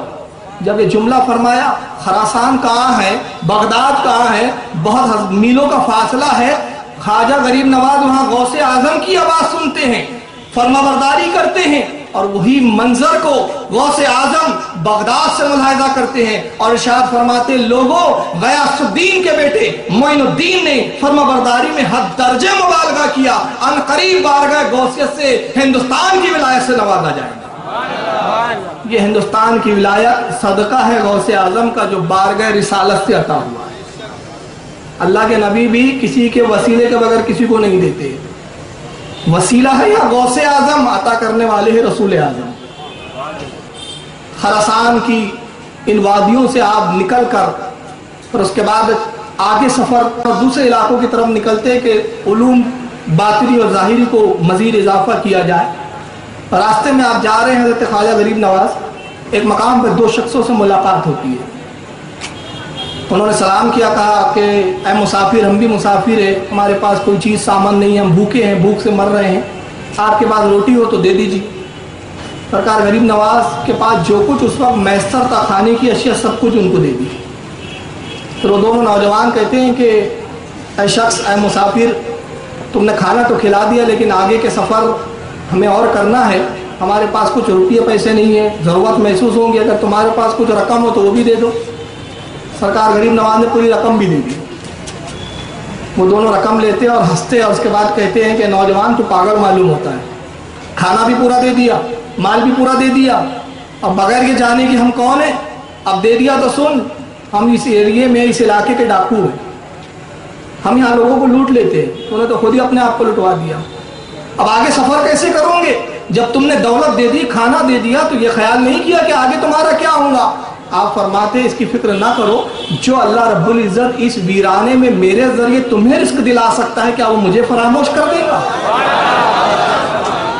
وہ کیسے مجھے فراموش کریں گا؟ مجھے اس کی کوئی پرواہ نہیں۔ جیسے انہوں نے سنا، کہا معین، تمہارا نام کیا ہے؟ کہا معین الدین۔ کہا معین الدین، آج سے ہم تمہارے ہاتھ پہ توبہ کرتے ہیں، افسوس کہ ہم نے اب تک خدا کی رحمت کو پہچانا ہی نہیں۔ یہ دو ڈاکو، یہ پہلے تائب ہے جو سرکار معین الدین کے ہاتھ پہ توبہ کرتے ہیں، اور پھر توبہ کرنے والوں کا تو اتنا سلسلہ ہے کہ اس کا ہاتھ محرک اور کوئی مصنف کر ہی نہیں سکا ہے آج تک، اتنا توبہ کرنے والوں کا ہے۔ خراسان سے نکل کر آپ بغداد پہنچتے ہیں، سرکار غوث اعظم سے ملاقات ہوئی، اور علماء فرماتے ہیں، مشائخ الزام لکھتے ہیں کہ 2 ماہ سرکار غوث اعظم کی خصوصی صحبت میں آپ نے گزارا، اور ان 2 ماہ میں کیا کیا نوازشات ہوئی وہ تو آپ دینے والا جانے اور لینے والا جانے۔ بغداد سے سفر کر کے نیشاپور تشریف لاتے، خواجہ عثمان ہارونی کی بارگاہ میں حاضر ہوئے، اور حاضر ہونے کے بعد کہتے حضور اپنے غلامی میں قبول کیجئے، مجھے بیعت فرما لیجئے، اس لیے کہ قرآن عظیم کا حکم ہے، یا ایھا الذین آمنوا اتقوا اللہ وابتغوا الیہ الوسیلہ، اے ایمان والو اللہ سے ڈرو اور اس کی راہ میں وسیلہ تلاش کرو، مجھے وسیلہ چاہیے آپ کا۔ آج کل لوگ بولتے ہیں یار پیری مریدی کی کیا ضرورت ہے؟ ایک سوال ہے، میں کہتا ہوں یار ہم سے مت پوچھو، غوث پاک سے اور غریب نواز سے پوچھو، ان کو پیر کی کیا ضرورت ہے؟ ارے جب ان علم کے ہمالوں کو ضرورت ہے تو ہم جیسے پٹیچروں کو ضرورت نہیں ہے پیر کی، ہم کو بھی ضرورت ہے بھائی، اور قرآن کا حکم ہے وسیلہ تلاش کرو۔ تو اس آیت پہ میں عمل کرنے کے لیے آپ کی بارگاہ میں حاضر ہو گیا ہوں، مجھے مرید فرمائیے، بیعت فرمائیے۔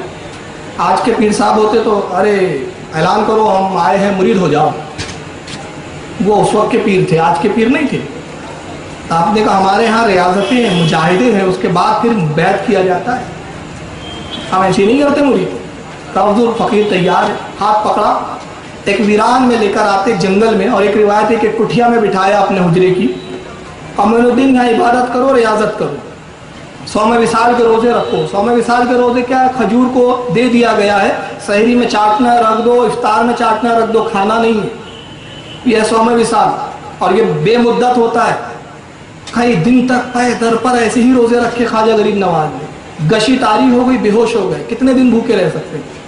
خواجہ عثمان ہارونی سرانے تشریف لائے، ہوش میں آئے، دیکھا پیر و مرشد بیٹھے ہوئے، سر جو ہے پیر کی زانو مبارک پہ رکھا ہوا، آنکھیں کھلی، کھجور اپنے ہاتھ سے کھلائی، پانی اپنے ہاتھ سے پلایا، معین الدین تمہارا چلہ ختم ہوگا، آج اب ہم تمہیں بیعت کریں گے۔ ہاتھ پکڑا، اور اس کے بعد پھر لے کے چلتے بغداد آتے ہیں۔ بغداد میں اب یہ واقعہ کسی عالم نے نہیں لکھا، کسی مصنف نے نہیں لکھا، اس کے لکھنے والے خود غوث حضرت غریب نواز ہے۔ یہ کتاب ہے دلیل العارفین، میں اس کی جھلک دکھا دیتا ہوں۔ اس کی جیسی کتاب کھولیے، پہلے صفحے پر اپنے مرید ہونے کا ہی واقعہ لکھا ہے، شروعاتی وہیں سے کی ہے۔ فرماتے ہیں ابو لیث سمرقندی رحمۃ اللہ علیہ کی مسجد میں، بغداد کی جو مسجد ہے وہاں لے کر آتے ہیں، بٹھایا، اور اس کے بعد فرمایا معین الدین وضو کرو، 2 رکعت نماز پڑھو۔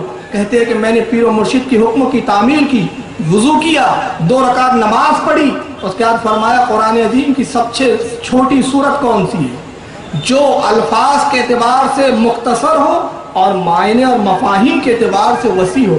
کہا حضور سورہ اخلاص۔ فرمایا پڑھو۔ کتنا پڑھوں؟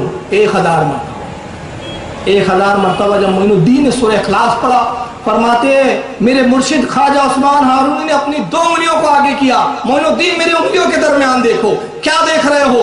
آپ فرماتے پیر و مرشد ان 2 انگلیوں کے درمیان عرش اعظم کو میں دیکھ رہا ہوں۔ کہا پھر 1000 مرتبہ سورہ اخلاص پڑھو۔ پھر سورہ اخلاص کی تلاوت کروائی گئی، پھر انگلی سامنے لائی جاتی ہے، دیکھو کیا دیکھ رہے ہو؟ حضور عظمت حجاب دیکھ رہا ہوں۔ پھر 1000 مرتبہ دور سورہ اخلاص پڑھو، پھر تلاوت کروائی گئی، پھر انگلیوں کو آگے کیا گیا، کیا دیکھ رہے ہو؟ حضور تحت الثری دیکھ رہا ہوں۔ پھر سے 1000 مرتبہ سورہ اخلاص پڑھو، کیا دیکھ رہے ہو؟ پھر انگلیاں آگے کی جاتی ہے، اور جب انگلیوں کے درمیان معین الدین اجمیری دیکھتے ہیں 4تھی مرتبہ، کہتے حضور 18000 عالم اب آنکھوں کے سامنے روشن ہو چکے ہیں، دنیا معافیت کی کوئی ایسی شے نہیں جو میری نگاہ سے چھپ گئی۔ میں سب کو جانتا ہوں، سب کو دیکھ رہا ہوں۔ یہ تو معین الدین اجمیری کا علم کا عالم ہے، نبی پاک صلی اللہ علیہ وسلم کے علم کا کیا عالم ہوگا؟ نبی پاک صلی اللہ علیہ وسلم کے علم کا تو اندازہ ہی نہیں ہے۔ سارے لفڑے، سارے جھگڑے اعلیٰ حضرت نے ایک شعر میں حل کر دیے، ایک شعر میں۔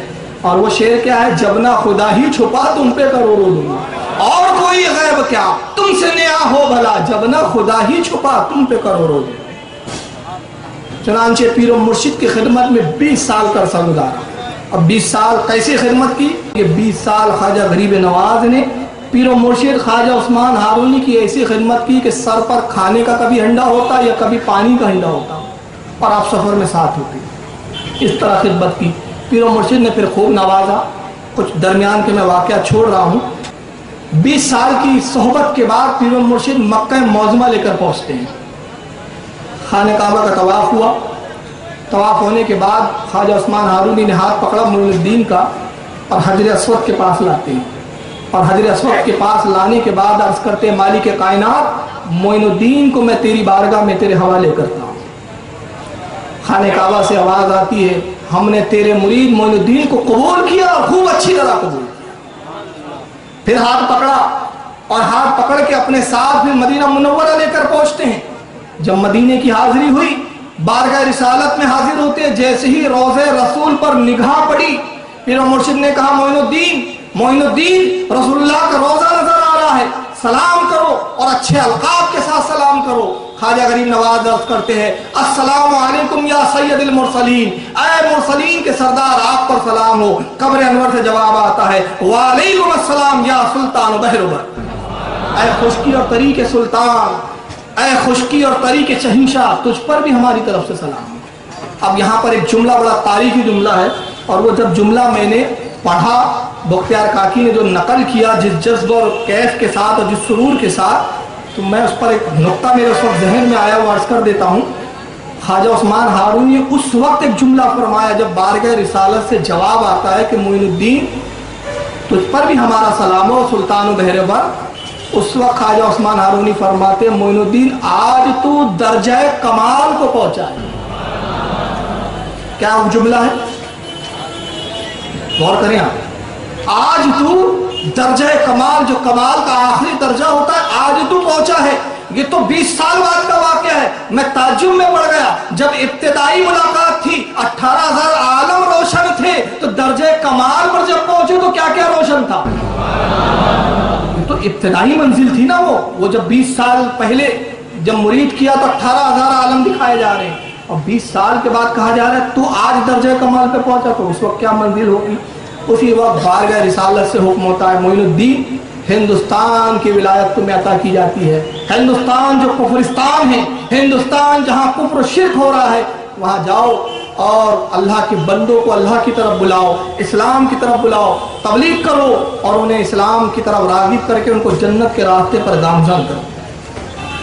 اب یہاں سے حکم رسول لے کر خواجہ غریب نواز آتے تو فوراً ہندوستان تو نہیں پہنچ گئے۔ حکم رسول کے بعد اجمیر آنے تک کا یہ درمیانی عرصہ 7 سال کا عرصہ ہے۔ 7 سال لگ گئے۔ اب ان 7 سالوں میں کہاں کیا کیا ہوا؟ 7 سال میں آپ ملتان میں سفر کرتے ہیں، بخارا جاتے ہیں، سمرقند جاتے ہیں، یہاں کے علماء سے علم حاصل کرتے ہیں، اور پھر ہندوستانی زبان کو آپ سیکھتے ہیں افغانستان آتے ہیں۔ کیونکہ یہاں کی زبان سنسکرت تھی اس وقت، اور مسلمانوں کی زبان یا تو فارسی، پرشین یا عربی ہوتی تھی. اب یہاں کے تو نہیں سمجھیں گے. سرکار غریب نواز نے افغانستان آ کے پھر ہندوستانی زبان کو سیکھا.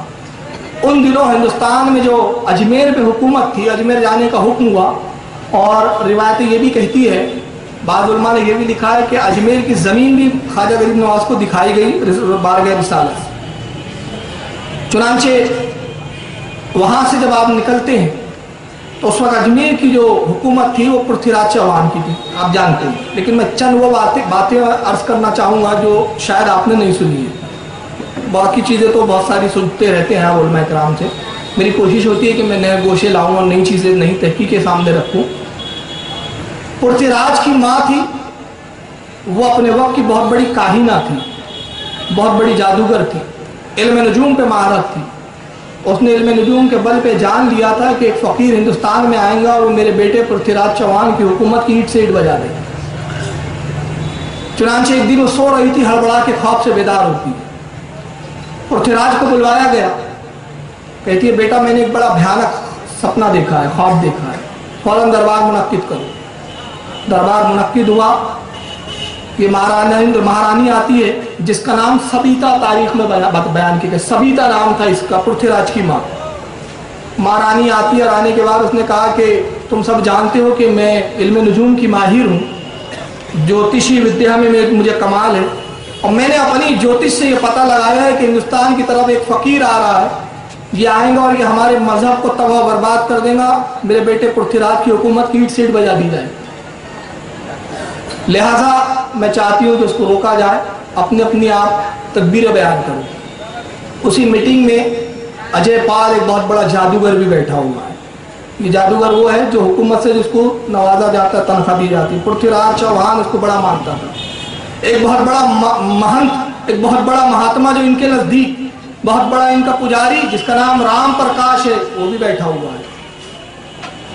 چنانچہ سب دربار میں بیٹھے ہوئے ہیں. تو رام پرکاش کھڑا ہوتا ہے، کہتا ہے کہ مہارانی صاحبہ میں معافی چاہتا ہوں، آپ نے بتایا کہ ایک فقیر آ رہا ہے، تو ایک فقیر ہماری اتنی بڑی حکومت کو کیسے تباہ کر سکتا ہے؟ ایک فقیر سے ڈرنے کی کیا بات ہے؟ ہمارے 2-4 سپاہی جائیں گے، اسے قتل کرائیں گے. کہا خاموش، تجھے نہیں معلوم اس فقیر میں کتنی روحانی قوتیں ہیں. اگر پرتھوی راج کی پوری فوج بھی اس کے مقابلے میں آ جائے تو اس پر غالب نہیں آ سکتی. اس کو اگر مارا جا سکتا ہے تو صرف دھوکہ بازی اور فریب سے ہی مارا جا سکتا ہے. چنانچہ ایک وہاں پر ایک اور بیٹھا ہوا ہے مہنت، وہ کھڑا ہوتا ہے جس کا نام بھوٹان ہے. بھوٹان اور یہ علاقہ تو وہاں کے بھوٹان کے بہت بڑے یہ جادوگر تھے. وہ کہتا ہے کہ میرے پاس ایک ودیا ہے، ایسے آرٹسٹ لائے جائیں جو کسی کا حلیہ بتائے تو تصویر بنا سکتے. جیسے آج بھی ہوتے ہیں نا پولیس ڈپارٹمنٹ میں، ایسے لوگ حلیہ بتاتا ہے کہ مجرم ایسا تھا ایسا، تو بنا لیتے اسکیچ کر کے. تو میں ایسی ودیا جانتا ہوں کہ میں آنکھ بند کروں گا تو اس فقیر کو میں دیکھ لوں گا، میں حلیہ بتاؤں گا، اس کی تصویر بنا لی جائے، چاروں طرف اس تصویروں کو پھیلا دیا جائے اور اعلان کر دیا جائے جو شخص اس شخص کو گرفتار کر لے اور اس کو قتل کر دے اس کو انعام دیا جائے. 4 مصور، 4 تصویر بنانے والے حاضر کیے گئے. یہ بھوٹان بیٹھتا ہے، اس نے اپنی چالو کی تپسیا جو بھی اس کا گن تھا، اور اس گر کے حساب سے اس نے آنکھیں بند کی اور خواجہ غریب نواز کی شکل و صورت اس کی نگاہوں کے سامنے آتی ہے. حلیہ بتاتا ہے، 4 مصور اس کے بتائے ہوئے حلیے کے مطابق تصویر بناتے ہیں. جب 4 تصویر ملائی گئی تو عالم یہ تھا کہ 4 تصویر ایک جیسی ہی تھی اور غریب نواز کی تصویر تھی. اس تصویر کی پھر بہت ساری فوٹو کی گئی اور وہ پھیلا دی گئی مختلف قصبوں میں، مختلف سرحدوں میں، کہ اس فقیر کو جہاں پاؤ فوراً قتل کرو. پرتھوی راج نے بہت بڑا انعام کا اعلان کیا. رام پرکاش یہ جو بہت بڑا مہنت ہے اور بہت بڑا جادوگر ہے، یہ تنہا سرکار غریب نواز کی کھوج میں نکلتا ہے، تلاش کر رہا ہے، مارے مارے پھر رہا ہے.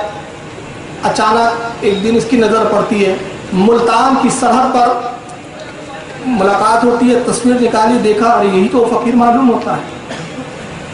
حلیہ بدلا اور حلیہ مسلمانوں کی طرح بنایا. ویسے یہ پنڈت لوگ ویسے بھی داڑیاں رکھتے تھے، کرتا پاجامہ پہن لیا، ٹوپی پہن لیا. حلیہ مسلمانوں کا بناتا ہے اور خواجہ غریب نواز کے ارد گرد گھومتا رہتا ہے، منڈلاتا رہتا ہے. اور اس درمیان میں ایک خنجر اس نے زہر میں بجھا کے تیار کیا. جب پوری تیاری ہو گئی تو مسلمان بن کے حضرت خواجہ غریب نواز کی خدمت میں جا کر کہتا ہے کہ حضور آپ کی بارگاہ میں حاضر ہوا ہوں، مرید ہونا چاہتا ہوں، مرید فرما لیجیے۔ حضرت مسکرا کے فرماتے ہیں کہ وہ محل کا جو پلان ہے اس کے مطابق عمل کیوں نہیں کرتا؟ انتظار کس بات کا ہے؟ مہارانی نے جو تجھے حکم دیا، پرتھیراج نے جو انعام کا اعلان کیا، اس پر عمل کیوں نہیں کرتا تاکہ انعام پالے؟ بس جیسی جملہ سنا بدن پہ تھرتھری کانپنے لگی، بغل میں خنجر چھپایا تھا، خنجر گر پڑا۔ کہتا حضور آپ نے کیسے جان لیا؟ کہا یہ چھوڑو، یہ تو میرے رب نے مجھے یہ علم دیا ہے۔ کہا جس رب نے آپ کو یہ علم دیا کہ اس راز کو آپ جان لے، تو جو آپ کے آقا رسول اللہ نے ان کو کیا علم دیا ہوگا؟ اسلام سچا مذہب ہے، ہاتھ بڑھائیے کہ میں اسلام میں داخل ہوں۔ یہ رام پرکاش پہلا فرد ہے جو ہندوستان کی سرزمین کا جو اسلام قبول کرتا ہے، اور سرکار معین الدین اس کا نام ضیاء الرحمان تجویز فرماتے ہیں۔ پھر اس کو مرید فرمایا، اپنے ساتھ لے کر پھر ہندوستان کے مختلف علاقوں میں سیر کرتے ہوئے لاہور کی سرزمین پر تشریف لاتے ہیں۔ اب یہ آپ کا خادم خاص بن چکا ہے، نام ضیاء الرحمان ہے، اب رام پرکاش نہیں ہے۔ داتا گنج بخش لاہوری ہندوستان میں بہت پہلے آ چکے تھے۔ اس کے بعد ضیاء الرحمان کو ساتھ لیا، آپ نے لاہور کی سرزمین پر آتے اور 2 مہینے حضرت داتا گنج بخش لاہوری، جن کا نام تھا علی حجوری، ان کا نام داتا نہیں ہے، ان کا نام ہے حضرت علی حجوری رحمت اللہ تعالیٰ علیہ، ان کے روزے پر چلہ کرتے ہیں۔ جس جگہ حضرت معین الدین نے چلہ کیا تھا، آج بھی لاہور کی سرزمین پر وہ چلہ ویسے ہی محفوظ رکھا گیا ہے، اور وہاں لوگ زیارت کرتے ہیں، فیوز و برکات لیتے ہیں۔ 2 ماہ جب چلہ کشی سے آپ فارغ ہوئے تو ان 2 ماہ میں کیا چلوں میں آپ کو ملا، وہ داتا گنج بخش جانے اور لینے والا معین الدین جانے۔ جب وہاں سے آپ فارغ ہوئے تو آپ نے بے ساختہ داتا گنج بخش لاہوری کی مزار پر ایک فارسی زبان میں شعر کہا، وہ شعر میں پڑھتا ہوں، اور وہ شعر اس کے بعد ہی جو غریب نواز نے جملے کہے، داتا گنج بخش لاہوری کا وہ لقب بن گیا۔ وہ شعر یہ تھا، آپ فرماتے ہیں گنج بخش فیض عالم مظہر نور خدا۔ گنج بخش، گنج کس کو کہتے ہیں؟ گنج کہتے ہیں جہاں بہت چیزیں ذخیرہ کر کے رکھی جاتی، جیسے بولتے ہیں نا یہ اناج کا گنج، یعنی جہاں بہت سارا اناج رکھا جاتا ہو، یہ فلاں چیز کا گنج، جہاں بڑی چیز۔ تو آپ کہتے ہیں کہ سرکار داتا گنج بخش لاہوری علی حجوری کا مقام وہ ہے کہ یہ فیض کا خزانہ ہے۔ گنج بخش یہ بخشش کا خزانہ ہے، گنج بخش فیض عالم، جس کا فیض پورے عالم پر پھیلا ہوا ہے، مظہر نور خدا، جو اللہ کے نور کا مظہر ہے، ناقصہ را پیر کامل، کاملہ را رہنما، یہ وہ ہے جو ناقصوں کو پیر کامل بناتے ہیں اور پیر کاملوں کے رہنما ہیں۔ یہ اشعار انہوں نے وہاں پڑھے، اور اسی کو ڈاکٹر اقبال نے، جن کو یہ شعر سے تکلیف ہو، کچھ لوگوں کو کیا ہے یہ ایسے چیزوں سے بڑی تکلیف ہوتی ہے، یار یہ ولی کو تم نے کیا سے کیا بنا دیا، تو ڈاکٹر اقبال کو بہت لوگ مانتے ہیں، تو ڈاکٹر اقبال کیا کہتے ہیں ذرا سن لیجیے۔ اسی مضمون کو، اسی چیز کو ڈاکٹر اقبال نے اپنے دیوان میں، کل میں ڈاکٹر اقبال کے وہ شعر بھی سناؤں گا انشاءاللہ جو غریب نواز کی شان میں اقبال لکھا ہے، اور فتویٰ لگانا ہے تو اقبال پہ لگائے۔ اقبال کہتا ہے سید حجور مخدوم امم مرقد او پیر سنجرا راہ حرم۔ یہ ڈاکٹر اقبال کے تاثرات ہیں۔ تو وہاں سے جو فیوز و برکات لے کے آپ نکلتے لاہور سے نکل کر آپ دہلی کا سفر فرماتے ہیں۔ اب دہلی میں ایک درمیان کا ایک شہر آتا ہے پٹیالہ، ابھی بھی موجود ہے، وہی نام ہے، نام بھی نہیں بدلا۔ پٹیالہ میں آپ نے قیام فرمایا، خاص سرکار غریب نواز نے۔ وہاں پر ایک پجاری رہتا تھا، اور وہ پجاری جو ہے اس کو معلوم ہوا، اس تک بھی خبر پہنچ چکی تھی، پرتھویراج چوہان کے جاسوس پہنچا چکے تھے کہ ایسا فقیر ہندوستان میں آ چکا ہے، جہاں دیکھو قتل کر دو۔ وہ پجاری سرکار غریب نواز کے مقابلے کے لیے نکلتا ہے کہ یہ شخص، اس کے اپنے علم سے پتہ چلا کہ وہ فقیر میرے علاقے میں آیا پٹیالہ میں، کہا یہ یہاں آئیں گا تو یہاں مسلمان بنائیں گا اور یہاں کے لوگوں کو ہمارے مذہب سے ہٹا دیں گا۔ پہنچا، اور پہنچنے کے بعد کہتا ہے کہ معین الدین تمہارا ہی نام ہے؟ کہا ہاں۔ کہا سنا ہے کہ تم بہت بڑے فقیر ہو اور تم ہمارا دھرم پریورتن کرنے آئے ہو، بدلنے آئے ہو۔ آپ نے فرمایا کہ میں پیغام محبت سنانے آیا ہوں، میرا پیغام محبت ہے جہاں تک پہنچے، میرا پیغام تو محبت ہے، میں کسی کو بدلنے نہیں آیا ہوں، تم مجھے دیکھو، پرکھو، اور تمہارے سمجھ میں آئے تو خود بدل جاؤ۔ تو اس نے کہا کہ آپ پہلے مجھ سے مقابلہ کیجیے۔ تو کہا کہ کس طرح کا مقابلہ؟ کہا بھی آپ پہ ظاہر ہو جاتا ہے. یہ کہہ کر وہ ہوا میں اڑا. میں یہاں ایک بات بتانا بھول گیا کیونکہ بہت ساری چیزیں مجھے چھوڑنی پڑ رہی ہے, چاہ رہا ہوں کہ بہت کچھ سمیٹوں. ساتھ میں حضرت خواجہ بختیار کاکی اس وقت آپ کے ساتھ تھے.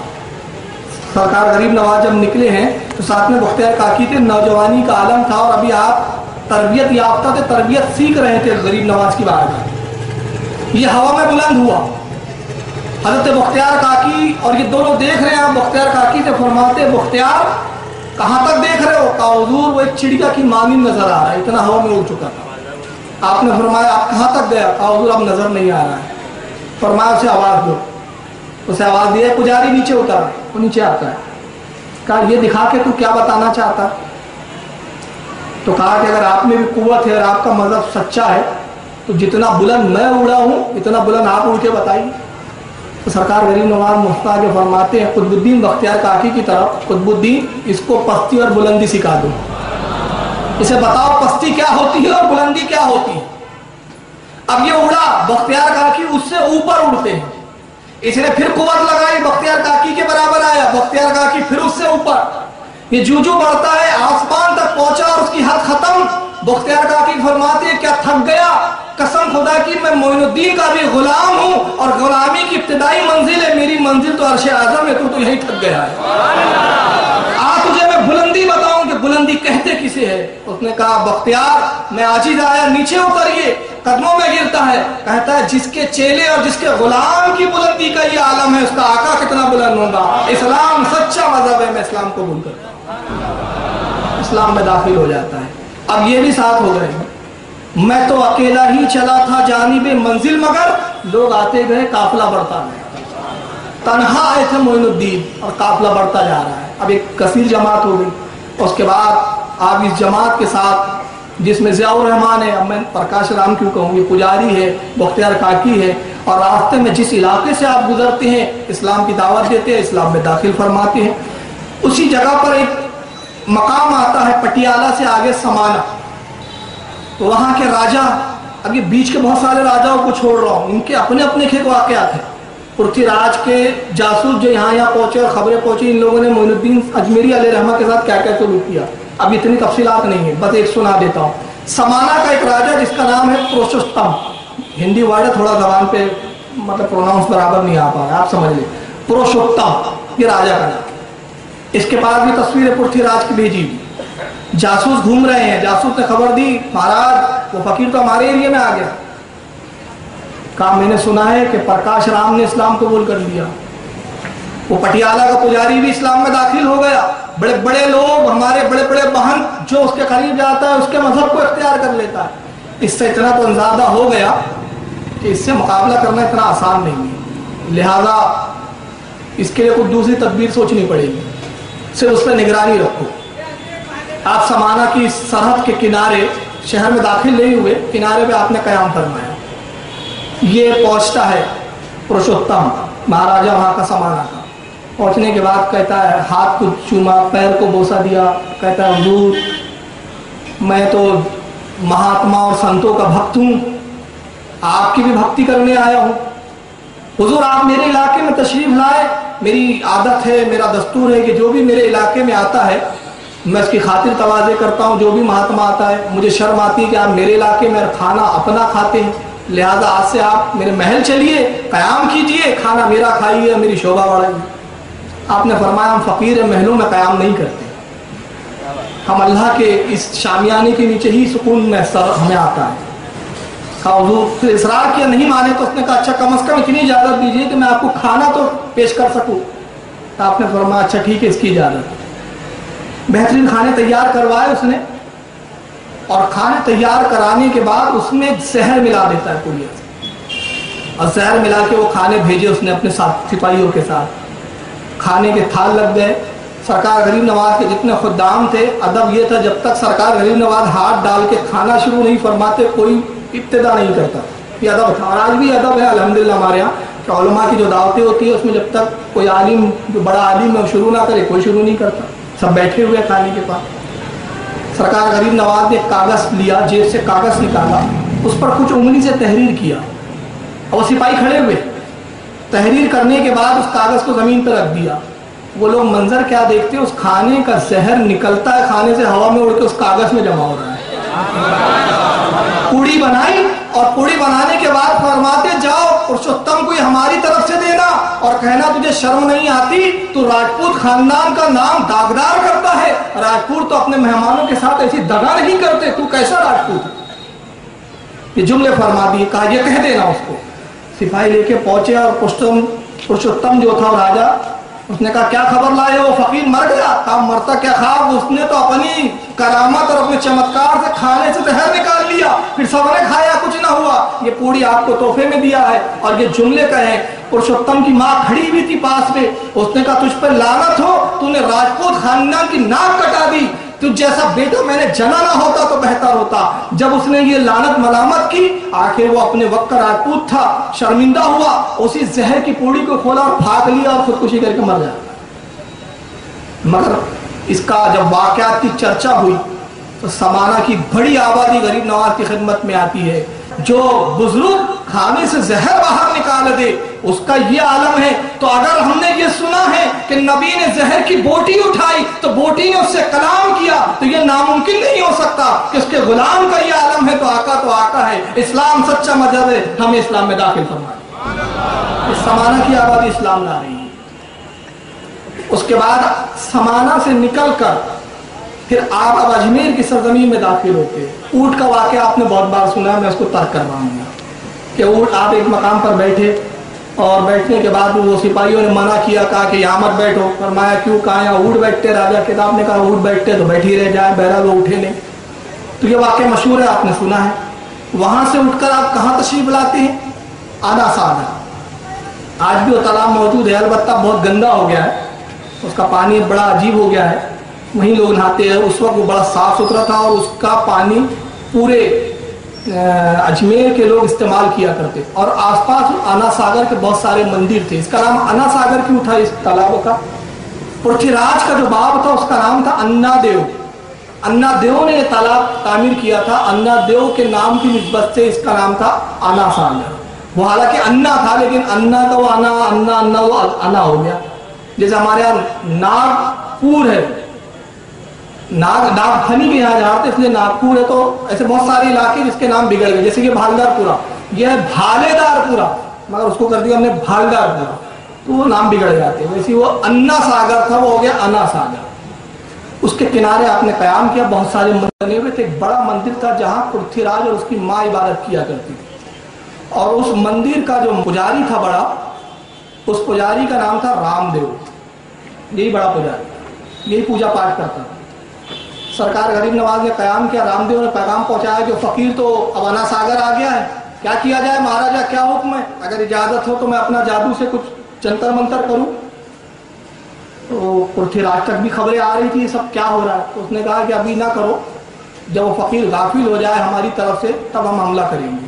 ابھی وہ چوکنا ہے اور ابھی تمہیں کچھ کرنے کی ضرورت نہیں ہے، تم انتظار کرو. اس نے اپنے چند سپاہیوں کو بھیجے اور بھیجنے کے بعد کہتا ہے کہ انا ساگر پہ پیرا بٹھا دو، اس کو پانی نہ لینے دو. یہ واقعات بھی سنے کہ پھر آپ نے وہ لوٹے میں پانی لے لیا. میں اس کو بھی ابھی ترک کرواؤں. تو یہ واقعات مشہور ہے، آپ سنتے رہتے ہیں. اب اس کے بعد ایک معاملہ کیا ہوتا ہے، کرامت دکھائی آپ نے، پھر انا ساگر کا پانی لوٹا دیا. مگر اتنا سب ہونے کے بعد بھی پرتھوی راج کی عقل نہیں آئی ٹھکانے. ماں نے سمجھایا پرتھوی راج اس فقیر کی قوت اور طاقت کو تو بھی دیکھ چکا ہے، میں بھی دیکھ چکی ہوں. جس نے پورے اجمیر کے پانی کو، مورخین لکھتے ہیں کہ جب وہ پانی انا ساگر کا لوٹے میں لیا تو صرف انا ساگر کا پانی نہیں آیا تھا، پورے اجمیر کے کنویں خشک ہو گئے تھے. بلکہ یہاں تک لکھا گیا ہے، حضرت مفتی غلام سرور لاہوری رحمۃ اللہ علیہ لکھتے ہیں کہ ماں کی چھاتیوں کے دودھ تک سوکھ چکے تھے. یہ عالم ہو گیا تھا. جب اس نے معافی طلب کی، آپ نے پانی لوٹایا. پانی لوٹانے کے بعد وہ جو معاملہ تھا وہ صحیح ہوا. اب معاملہ کیا ہوتا ہے وہاں پر، وہ تھوڑا میں اشارہ میں بول جاؤں گا کیونکہ دوسرے قوم کے لوگ بھی سنتے ہیں، آپ سمجھ جائیں کہ جب غریب نواز کے چاہنے والے وہاں موجود تھے، آس پاس مندر ہے، تو بڑے جانوروں کو زیادہ کثرت سے کھایا کرتے تھے. اب آپ سمجھیے، میں زیادہ کھولنا نہیں چاہتا. اس سے ہوئی ان کو تکلیف، کیونکہ ان کے ہاں اس کی عزت و احترام تھی. تو ایک دن پورے جتنے پجاری تھے مندر کے سب جمع ہوئے، کہا کہ مہاراج تو ہمارے بزدل ہو گئے پرتھوی راج صاحب. یہ ہمارے دھرم کا بالکل یہاں پہ یہ دیوالیاں نکالنے پہ تلا ہوا ہے یہ فقیر. ان چیزوں کو بھی اس کے ماننے والے کھا جاتے ہیں جن کی ہم عبادت کرتے پرستش کرتے ہیں. اب ہم سے دیکھا نہیں جاتا. ہم تو اب اس پر جو اپنا بس ہے جو ہم کر سکتے کریں گے. میٹنگ طے ہوئی اور اس کے بعد یہ پورے کے پورے لوگ سرکار غریب نواز کی طرف بڑھتے ہیں حملہ کرنے, اور سب اپنے وقت کے چھو منتر والے جادو گھنٹے والے. اس وقت ظہر کی نماز سرکار غریب نواز ادا فرما رہے ہیں. کچھ لوگ نماز سے فارغ ہو چکے ہیں, سنتیں ادا کر رہے ہیں, کچھ سنتوں سے فارغ ہو چکے ہیں. یہ سارے پجاریوں کو آتے ہوئے دیکھا, گھبرا گئے. اس کے بعد سرکار غریب نواز کی خدمت میں ایک دوڑتے ہوئے آتا ہے انتظار میں کہ حضرت سلام پھیرے تو کہوں کہ حضرت یہ سب پجاری آئے ہوئے نہ جانے کیا کریں. پجاری آئے, کہا کہ کہاں ہے وہ تمہارا صوفی بزرگ, اس نے ہمارے دھرم کا ستیہ ناش کر دیا ہے, اس سے کہو کہ یہاں سے جائے اور جگہ تبدیل کرے. تو انہوں نے کہا ٹھہرو, ابھی وہ نماز پڑھ رہے ہیں. انہوں نے کہا ہم نہیں جانتے, ابھی فوراً یہاں سے ہٹو, یہاں سے چلو اٹھو. انہوں نے کہا بھائی وہ ابھی نماز سے فارغ ہوں گے, ان سے گفتگو کر لو ہمارے پیر سے. ابھی گفتگو ہو رہی تھی, انہوں نے جادو منتر پڑھنے شروع کیے اور ان کی طرف جادو کے وار کرنے شروع کرتے ہیں. نتیجہ یہ ہوا کہ سرکار معین الدین کے بعد مریدین وہیں پر گر کے تڑپنے لگتے. عجیب عجیب ان پہ حالات اور کیفیت طاری ہوئی. ادھر سرکار غریب نواز نے سلام پھیرا اور وہیں پاس جہاں قیام تھے, جہاں نماز پڑھ رہے تھے, پاس ہی سے آپ ایک مٹھی میں مٹی لیتے ہیں, وہاں کی ریت لیتے ہیں, اور وہ لینے کے بعد آیت الکرسی تلاوت فرماتے ہیں اور دم کیا. اور دم کرنے کے بعد جب ان کی طرف پھینکتے ہیں تو سیر الاقطاب کی مصنف فرماتے ہیں کہ پھینکنا تھا جس پر ریت کا ذرہ بھی لگا وہ پتھر کا مجسم بن کے وہیں ساقط ہو گیا. اور جو بھاگے, جو جان بچا کے بھاگ سکتے تھے تو بھاگے. پھر ایک جو نگاہ رحمت اپنے مریدین پہ ڈالی تو سب صحیح و سالم. اب یہ بھاگنے والے پہنچتے اور بھاگنے کے بعد رام دیو کو آواز دیتے, مہاراج غضب ہو گیا, اس نے تو ہمارے لوگوں کو پتھر کے مجسموں میں تبدیل کر دیا. اچھا یہ سلسلہ چشتیہ کی بڑی عجیب کرامت ہے یار. بات یاد آ رہی ہے تو عرض کرنا چاہتا ہوں. چٹھی آ رہی ہے کہ وقت کی پابندی, کیونکہ پرمیشن کا بھی معاملہ ہے ہمارے یہاں. بس 15 منٹ میں بولوں گا, انشاءاللہ پھر کل دیکھیں گے. بہرحال بات یاد آ رہی ہے. سلسلہ چشتی کے ایک بزرگ ہے مخدوم اشرف جہانگیر سمنانی, نام تو سنا ہے آپ نے, کچوچا کے بزرگ ہے, اپنے وقت کے غوث اعظم ہیں. مخدوم اشرف جہانگیر سمنانی علیہ رحمہ ایک مرتبہ تشریف لے جا رہے ہیں, ساتھ میں آپ کا خادم ہے, اور راستے میں ایک سنتراش مورتی بنا رہا ہے, اور بڑی خوبصورت مورتی تراشا ہے اس نے پتھر. مرید تو مرید تھے, عشق پہ زور نہیں غالب, یہ وہ آتش ہے جو لگائے نہ لگے, جو بجھائے نہ بجھے. مورتی سے عشق ہو گیا انصاف کو, مرید صاحب کو, اور عشق ہوا تو اس مورتی کو دیکھنے کھڑے ہو گئے. مخدوم اشرف تو آگے بڑھ گئے, یہ مگن ہے اور مورتی کو بھولے جا رہے ہیں. سرکار مخدوم اشرف سمنانی رحمۃ اللہ تعالیٰ علیہ اپنے خانقاہ میں تشریف لائے. فرمایا وہ مرید کہاں رہ گیا؟ لوگوں نے کہا حضور آپ کے ساتھ تھا. فرمایا دیکھو کیا کر رہا ہے کمبا. مرید دوڑے, دیکھا تو یہ صاحب محو حیرت اور اس مورتی کو بھولے جا رہے ہیں. بس دنیا اور مافیا اور سب بھول چکی. ہلایا ڈلایا, ارے چل پیر و مرشد بلا رہے ہیں, اس کو نہ ہوش نہ ٹھکانا, ہل رہا ہے, بولتا کچھ نہیں. مرید آئے, کہا حضور وہ تو عجیب پتھر کا مجسم بن کے کھڑا ہوا ہے. ہوش و حواس جاتے رہے.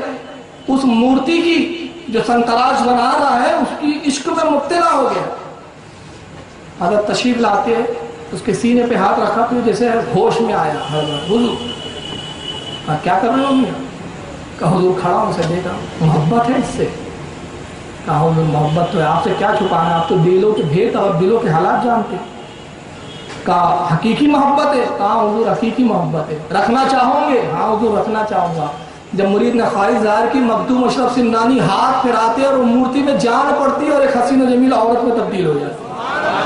ہاتھ پکڑا, آج سے تیرے نکاح میں دیا, چل خانقاہ میں تیرے نکاح کی تقریب کرے. علماء فرماتے اس سے اولادیں ہوئی, مگر اس کی 3 نسل تک اولادوں کا یہ حال رہا کہ ناخن پتھر کے رہتے, باقی پورا جسم انسانوں کا رہتا, تاکہ یہ نشانی رہے کہ یہ اس کی نسل سے ہیں, اس بت کی نسل سے جس کو مخدوم نے اپنی کرامت سے عورت میں تبدیل کیا. یہ سلسلے چشتیہ کے بزرگوں کا عجیب عالم ہے. کبھی پتھروں کو انسان بناتی اور کبھی انسانوں کو پتھر بنا دیتے ہیں. جیسے حالات ہوتے ہیں ویسا معاملہ ہوتا ہے. یہاں غریب نواز ان پتھروں کو, ان انسانوں کو پتھر میں تبدیل کر رہے ہیں, اور وہاں مخدوم اشرف پتھر میں جان ڈال کے انسان بنا رہے ہیں. اپنے اپنے وقت کی بات ہے. اس کے بعد رامدیو کے پاس جب دوڑے اور رامدیو کو آواز دی، رامدیو مہاراج بڑا غضب ہو گیا، ایسا ہو گیا۔ رامدیو مہاراج آتے ہیں بڑے جلال میں اور منتر لے کے آ رہے ہیں۔ سرکار غریب نواز نے دیکھا اور دیکھنے کے بعد نگاہ اٹھائی، فرمایا رامدیو ٹھہر جا، اتنا جذباتی نہ ہو، اتنا غصے میں نہ ہو۔ بڑا نرم لہجہ تھا، ہونٹوں پہ تبسم تھا۔ رامدیو وہیں ٹھہر گیا۔ خادم کو آواز دی پانی لاؤ۔ خادم نے پانی لایا، سرکار غریب نواز نے پانی پیا اور پینے کے بعد جو پیالے میں بچ گیا رامدیو کی طرف بڑھاتے کہتے پہلے پانی پی لے، اس کے بعد پھر جو چائے کرنا۔ اس نے پانی پیا، جیسے ہی پانی پیا دل کی دنیا بدل چکی تھی۔ رامدیو قدموں میں گرتا ہے، حضور سب کچھ روشن ہو چکا ہے، اسلام میں داخل کر لیجیے، آپ ہی کا مذہب حق ہے۔ حضرت اس رامدیو کو اپنی خدمت میں، اپنی غلامی میں قبول فرماتے ہیں اور اس رامدیو کا نام شادی دیو رکھتے ہیں۔ یہی ہے شادی دیو۔ میں انا ساگر کا واقعہ پہلے بتا چکا، یہ شادی دیو ہے جس نے پیالے میں پانی لایا تھا۔ یہ واقعہ بعد کا ہے لیکن چونکہ میں مختصر بتانا تھا وہ پہلے گزر چکا ہے۔ رامدیو جب داخل ہوا تو یہ بڑے گھبرایا۔ پرتھویراج چوہان تک خبر پہنچی۔ اب جادوگر جے پال جوگی کو بلاتا ہے، جے پال سب جا چکے، اب تو ہی ایک میری امیدوں کا مرکز ہے، کچھ کر۔ جے پال نے کہا فکر نہ کرو، اس کے لیے، اس فقیر کے لیے تو میرے شاگرد ہی کافی ہے۔ چنانچہ اپنے شاگردوں کی فوج کے ساتھ سرکار غریب نواز کی طرف بڑھتا ہے اور ہاتھوں میں اس انداز میں فوج آتی ہے۔ اس کے جو شاگرد ہے جے پال جوگی کے، سب کے ہاتھوں میں اسے کی جگہ سانپ بند لگے ہوئے، ٹائٹ بالکل، سانپوں کو پکڑے ہوئے۔ گویا تاریخ اس بات کو پھر دہرا رہی ہے۔ سرکار غریب نواز کی اگر آپ سیرت دیکھیں تو ایک بار ایسے ذہن میں خیال آیا کہ یار یہ کرامتیں دکھانے کی کیا ضرورت تھی۔ سرکار غریب نواز کے وہ بھی واقعات ہیں کہ نگاہ اٹھا دیا تو لوگوں کے دل پلٹ گئے، پھر یہاں کچھ جگہ کرامتیں دکھائی، پھر اسلام میں لایا، اس کا سبب کیا ہے؟ تو میرے ذہن میں یہ آیا کہ انبیاء کے جتنے معجزات ہیں کرامت اس کا ذل ہوتی ہے۔ حضرت شاہ عبداللہ محدث دہلوی رحمۃ اللہ تعالیٰ علیہ جو اپنے وقت کے محدث ہیں، اپنی کتاب فتح الغیب جو سرکار غوث اعظم کی کتاب ہے اس کی فارسی زبان میں شرح کی، فتح الغیب میں فرماتے ہیں کہ ولایت معجزے کا ذل ہوتا ہے۔ ذل کہتے ہیں سائے کو، معجزہ اصل ہے اور جو ولایت ہے، جو کرامت ہے اس کا سایہ ہے۔ اور سایہ کب ہوں گا؟ جب وجود ہوں گا۔ ہمارا سایہ کب ہوں گا؟ جب ہمارا وجود ہوں گا۔ تو جب وجودوں کا انکار ہوتا ہے، معجزہ وجود ہے، لوگوں جب معجزے میں شکوک کرتے ہیں، ولی کرامت دکھاتے ہیں اور دکھا کے بتاتے ہیں کہ جب ہم نبی کے غلام ہو کر، انبیاء کے خادم ہو کر، ہم میں یہ اللہ تعالیٰ نے قوت دی ہے، تو ہمارے نبی ہے اور ہمارے انبیاء کے جو معجزے ہیں اس پر شک نہ لانا ورنہ ایمان سے خارج ہو جائے۔ تو یہ اولیاء کرامت اس لیے دکھاتے ہیں۔ چنانچہ وہ رامدیو جب اسلام لاتا ہے، سرکار نے شادی دیو نام فرمایا، جے پال جوگی کو بھیجا جاتا ہے۔ کثیر فوج جادوگروں کے ساتھ آتا ہے، ہاتھوں میں سانپ ہے۔ سرکار غریب نواز نے حصار قائم کیا، اور حصار کیا ہوتی ہے میں بتا بھی دیتا ہوں، کبھی ایسا موقع آ جائے تو آپ اس پہ عمل کیجئے گا، انشاءاللہ فائدہ ہوگا۔ آپ کسی ایسی جگہ چلے جائیں ویرانے میں، جنگل میں پھنس گئے، خوف ہے، ڈر ہے، ہمارے مشائخ اور صوفیہ نے ایک وظیفہ دیا ہے کہ 3 مرتبہ سورہ اخلاص قل اللہ احد پڑھ کر انگلی سے ایک دائرہ بنا لے اور اس دائرے کے بیچ میں خود قیام کرے، بیٹھ جائے تو انشاءاللہ کوئی بھی بلا مصیبت اس کی طرف نہیں آئے۔ تو جو دائرہ بنا جاتا ہے اس کو حصار قائم کرنا کہتے ہیں، حصار بنانا کہتے ہیں۔ ایسا موقع ہے تو ایسا کر دیا تھا، اور یہ انبیاء کی سنت ہے۔ اب کن کن نبی کی سنت ہے وہ بتاؤں گا تو وقت رکھ جائے گا۔ غریب نواز نے بھی حصار قائم کیا، جب سانپ انہوں نے چھوڑے حصار تک آتے اور سب پھر لکڑی کے مانند ہو کے وہیں گر کے ختم ہو جاتے۔ سارے جادوگر جب عزیز آ گئے تو جے پال جوگی ایسا کے قریب آتا ہے، آنے کے بعد کہتا معین الدین میرا چمتکار دیکھو، میرا جادو دیکھو، اور اگر تم میں اس کے مقابلے کی ہمت ہو تو اس کا مقابلہ، اس کے جو ہے توڑ پیدا پیش کریں گے۔ جے پال جوگی اٹھا، یہ بھی واقعہ آپ سن چکے ہیں۔ سرکار نے اپنی کھڑاؤ نکالی، کھڑاؤ نکالنے کے بعد بلند فرمائی، وہ نگاہوں سے اجل ہو گیا جے پال جوگی، اور اس کے بعد لوگوں نے منظر دیکھا کہ وہ کھڑاؤ سر پہ پڑ رہی ہے اور یہ زمین کی طرف آ رہا ہے، اور جو زمین کی طرف آتا ہے کھڑاؤ پڑتی ہے سر پہ اور یہ کہتا جاتا ہے حضور مجھے معاف کر دیجئے، مجھے معاف فرما دیجئے، میں نے جان لیا کہ یہ جادو نہیں، یہ کرامت ہے، اور جس کے پروردگار نے ایسی کرامت جس کو عطا فرمائی ہے اس کا مذہب بھی حق ہے، اس کا رب بھی حق ہے۔ جے پال جوگی بھی اسلام قبول کرتا ہے، سرکار غریب نواز نے اس کا نام عبداللہ رکھا۔ پرتھوی راج چوہان کو جب خبر لگتی ہے کہ جے پال بھی اسلام میں داخل ہو گیا، اب بڑا پھڑ پڑایا، اور اس کے بعد وہ پیغام بھیجتا ہے کہ کل رات تک معین الدین تم میری حکومت کے حدودوں سے نکل جاؤ، ورنہ پھر میں تم پہ فوج بھیجوں گا اور اس کے نقصان کے ذمہ دار تم ہوں گے۔ اب یہ جملہ ہے۔ جب قاصد پہنچتا ہے اور پہنچنے کے بعد اس نے یہ پیغام سنایا غریب نواز کو، تو آپ ایک جملہ فرماتے ہیں، پرتھوی راج چوہان کو ہم نے گرفتار کیا اور اس کو مسلمانوں کے حوالے کر دیا۔ اب یہ جملہ کہہ دیا، پرتھوی راج دوسرے دن تیاری میں لگا ہے، اور رات جب آتی ہے تو غزنی کا بادشاہ شہاب الدین غوری، جو اس سے پہلے بھی ہندوستان پہ حملہ کر چکا تھا، پرتھوی راج سے ہار کر بھاگا، اور اس طاق میں ہے کہ موقع ملے تو پرتھوی راج سے میں بدلا چکا ہوں۔ خواب میں بشارت ہوتی ہے، غریب نواز خواب میں تشریف لاتے ہیں، شہاب الدین ہندوستان کی حکومت تیرے حوالے ہم نے کر دی ہے، ہندوستان تجھے ہم دعوت دیتے ہیں، آ پرتھوی راج پہ حملہ کر اور اس کو گرفتار کر۔ شہاب الدین نے اس سے پہلے غریب نواز کو کبھی نہیں دیکھا تھا، ظاہر سی بات ہے، کہاں خراسان کہاں غزنی، فاصلہ بہت ہے، مگر جب خواب سے بیدار ہوا اپنے وزیروں کو اور اپنے جماعت کے علماء کو بلایا، کہا کل ایک بزرگ کی زیارت ہوئی، بڑا نورانی چہرہ تھا، بڑی شکل و صورت سے بزرگیت ٹپک رہی تھی، مجھے معلوم ہوتا ہے خواب سچا ہے، تم لوگ کیا کہتے ہو؟ انہوں نے کہا بادشاہ سلامت، آپ نے خواب دیکھا ہے تو سچا ہوں گا، اور جب کسی بزرگ کی مدد شامل حال ہو جائے تو کامیابی یقینی ہے، چلیے ہندوستان کی طرف کوچ کیجیے۔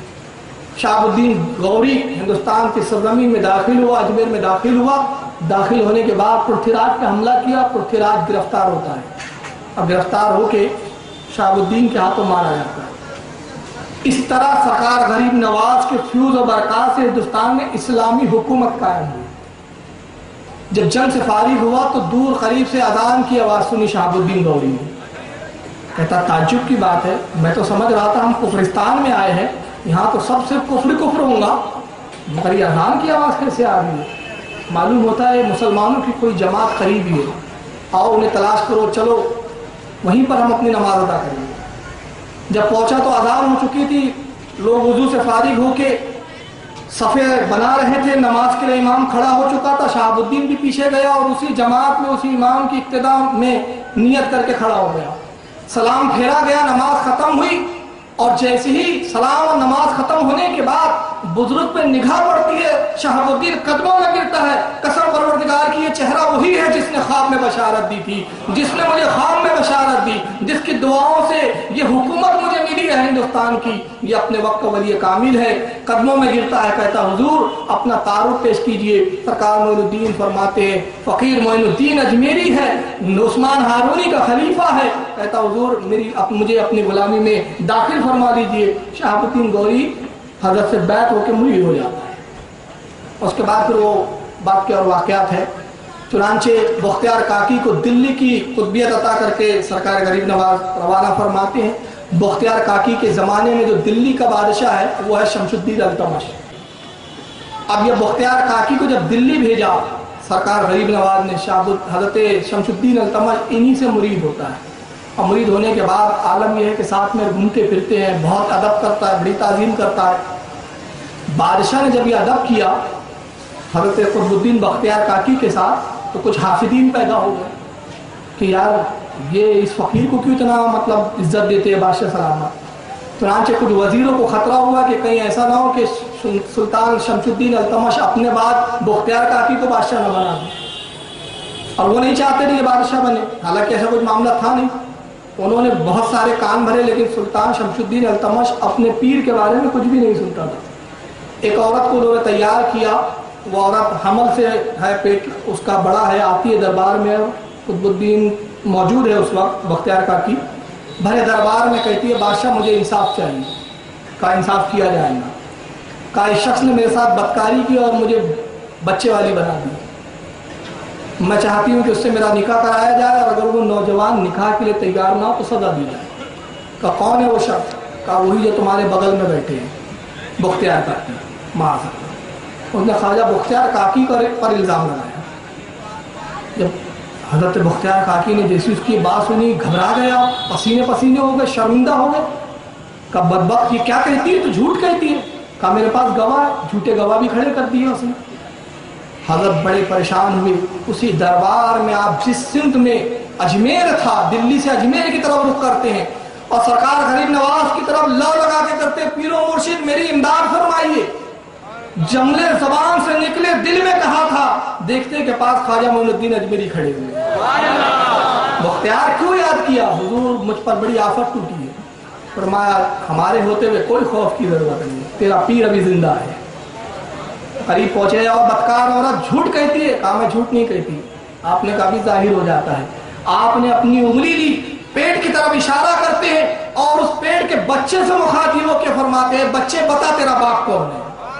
پیٹ سے شکم سے آواز آتی ہے میری ماں جھوٹی ہے, جھوٹ کہتی ہے. بختیار کاکی نے اسے دیکھا بھی نہیں ہے میری ماں کو, فلاں شخص نے بدکاری کی, میں اس کا نتیجہ ہوں. بادشاہ نے اس عورت کو بھی قتل کیا اور اس کے جو ہوا خواہ تھے اس کو بھی قتل کر دیا. یہ سرکار غریب نواز کی اتنی کرامات ہے پھر اس کے بعد, اور وہ ایک بڑا تفصیل ہے. 97 سال کی عمر میں 97 سال کی عمر ہوئی سرکار غریب نواز کی. 6 رجب 633 ہجری کو اجمیر کی سرزمین پر آپ کا وصال ہوتا ہے.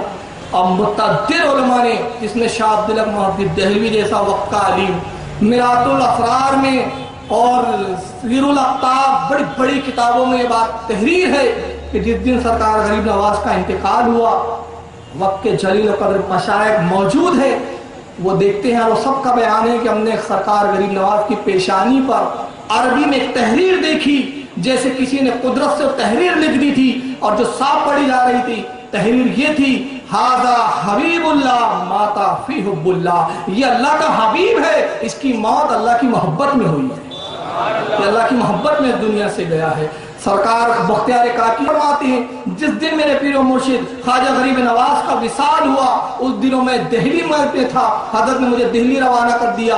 میں نے اسی رات جس دن انتقال ہوا خواب دیکھا کہ اللہ کے نبی صلی اللہ علیہ وسلم صحابہ کی جماعت کے ساتھ تشریف فرما ہے اور آپ ٹہل رہے ہیں, انتظار فرما رہے ہیں. میں نے عرض کیا فدا کا ابی امی یا رسول اللہ, میرے ماں باپ آپ پہ قربان ہو جائے, آقا کس کا انتظار ہے؟ فرمایا تیرے پیر معین الدین کا اجمیر میں انتقال ہو گیا ہے, القریب آنے والا, میں اسی کا انتظار کر رہا ہوں.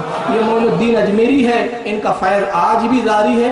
بظاہر وصال فرمایا ہے لیکن آج بھی وہ زندہ ہے, ان کا فیض زندہ ہے, ان کے فیض و برکات زندہ ہے, ان کی تعلیمات زندہ ہے. اللہ تعالیٰ سے دعا ہے کہ مالک کائنات سرکار غریب نواز کا ہمیں غلام بنائے رکھے اور قیامت میں ان کی غلامی میں ہمیں قبول فرمائے. وما علینا الا البلاغ المبین. صلاۃ والسلام کے لیے کھڑے ہو جائیں. أحسن منك لم تر قط عيني وأجمل منك لم تلد النساء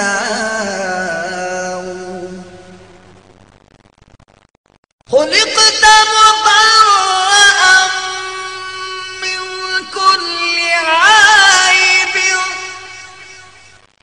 كأنك قد خلقت كما تشاء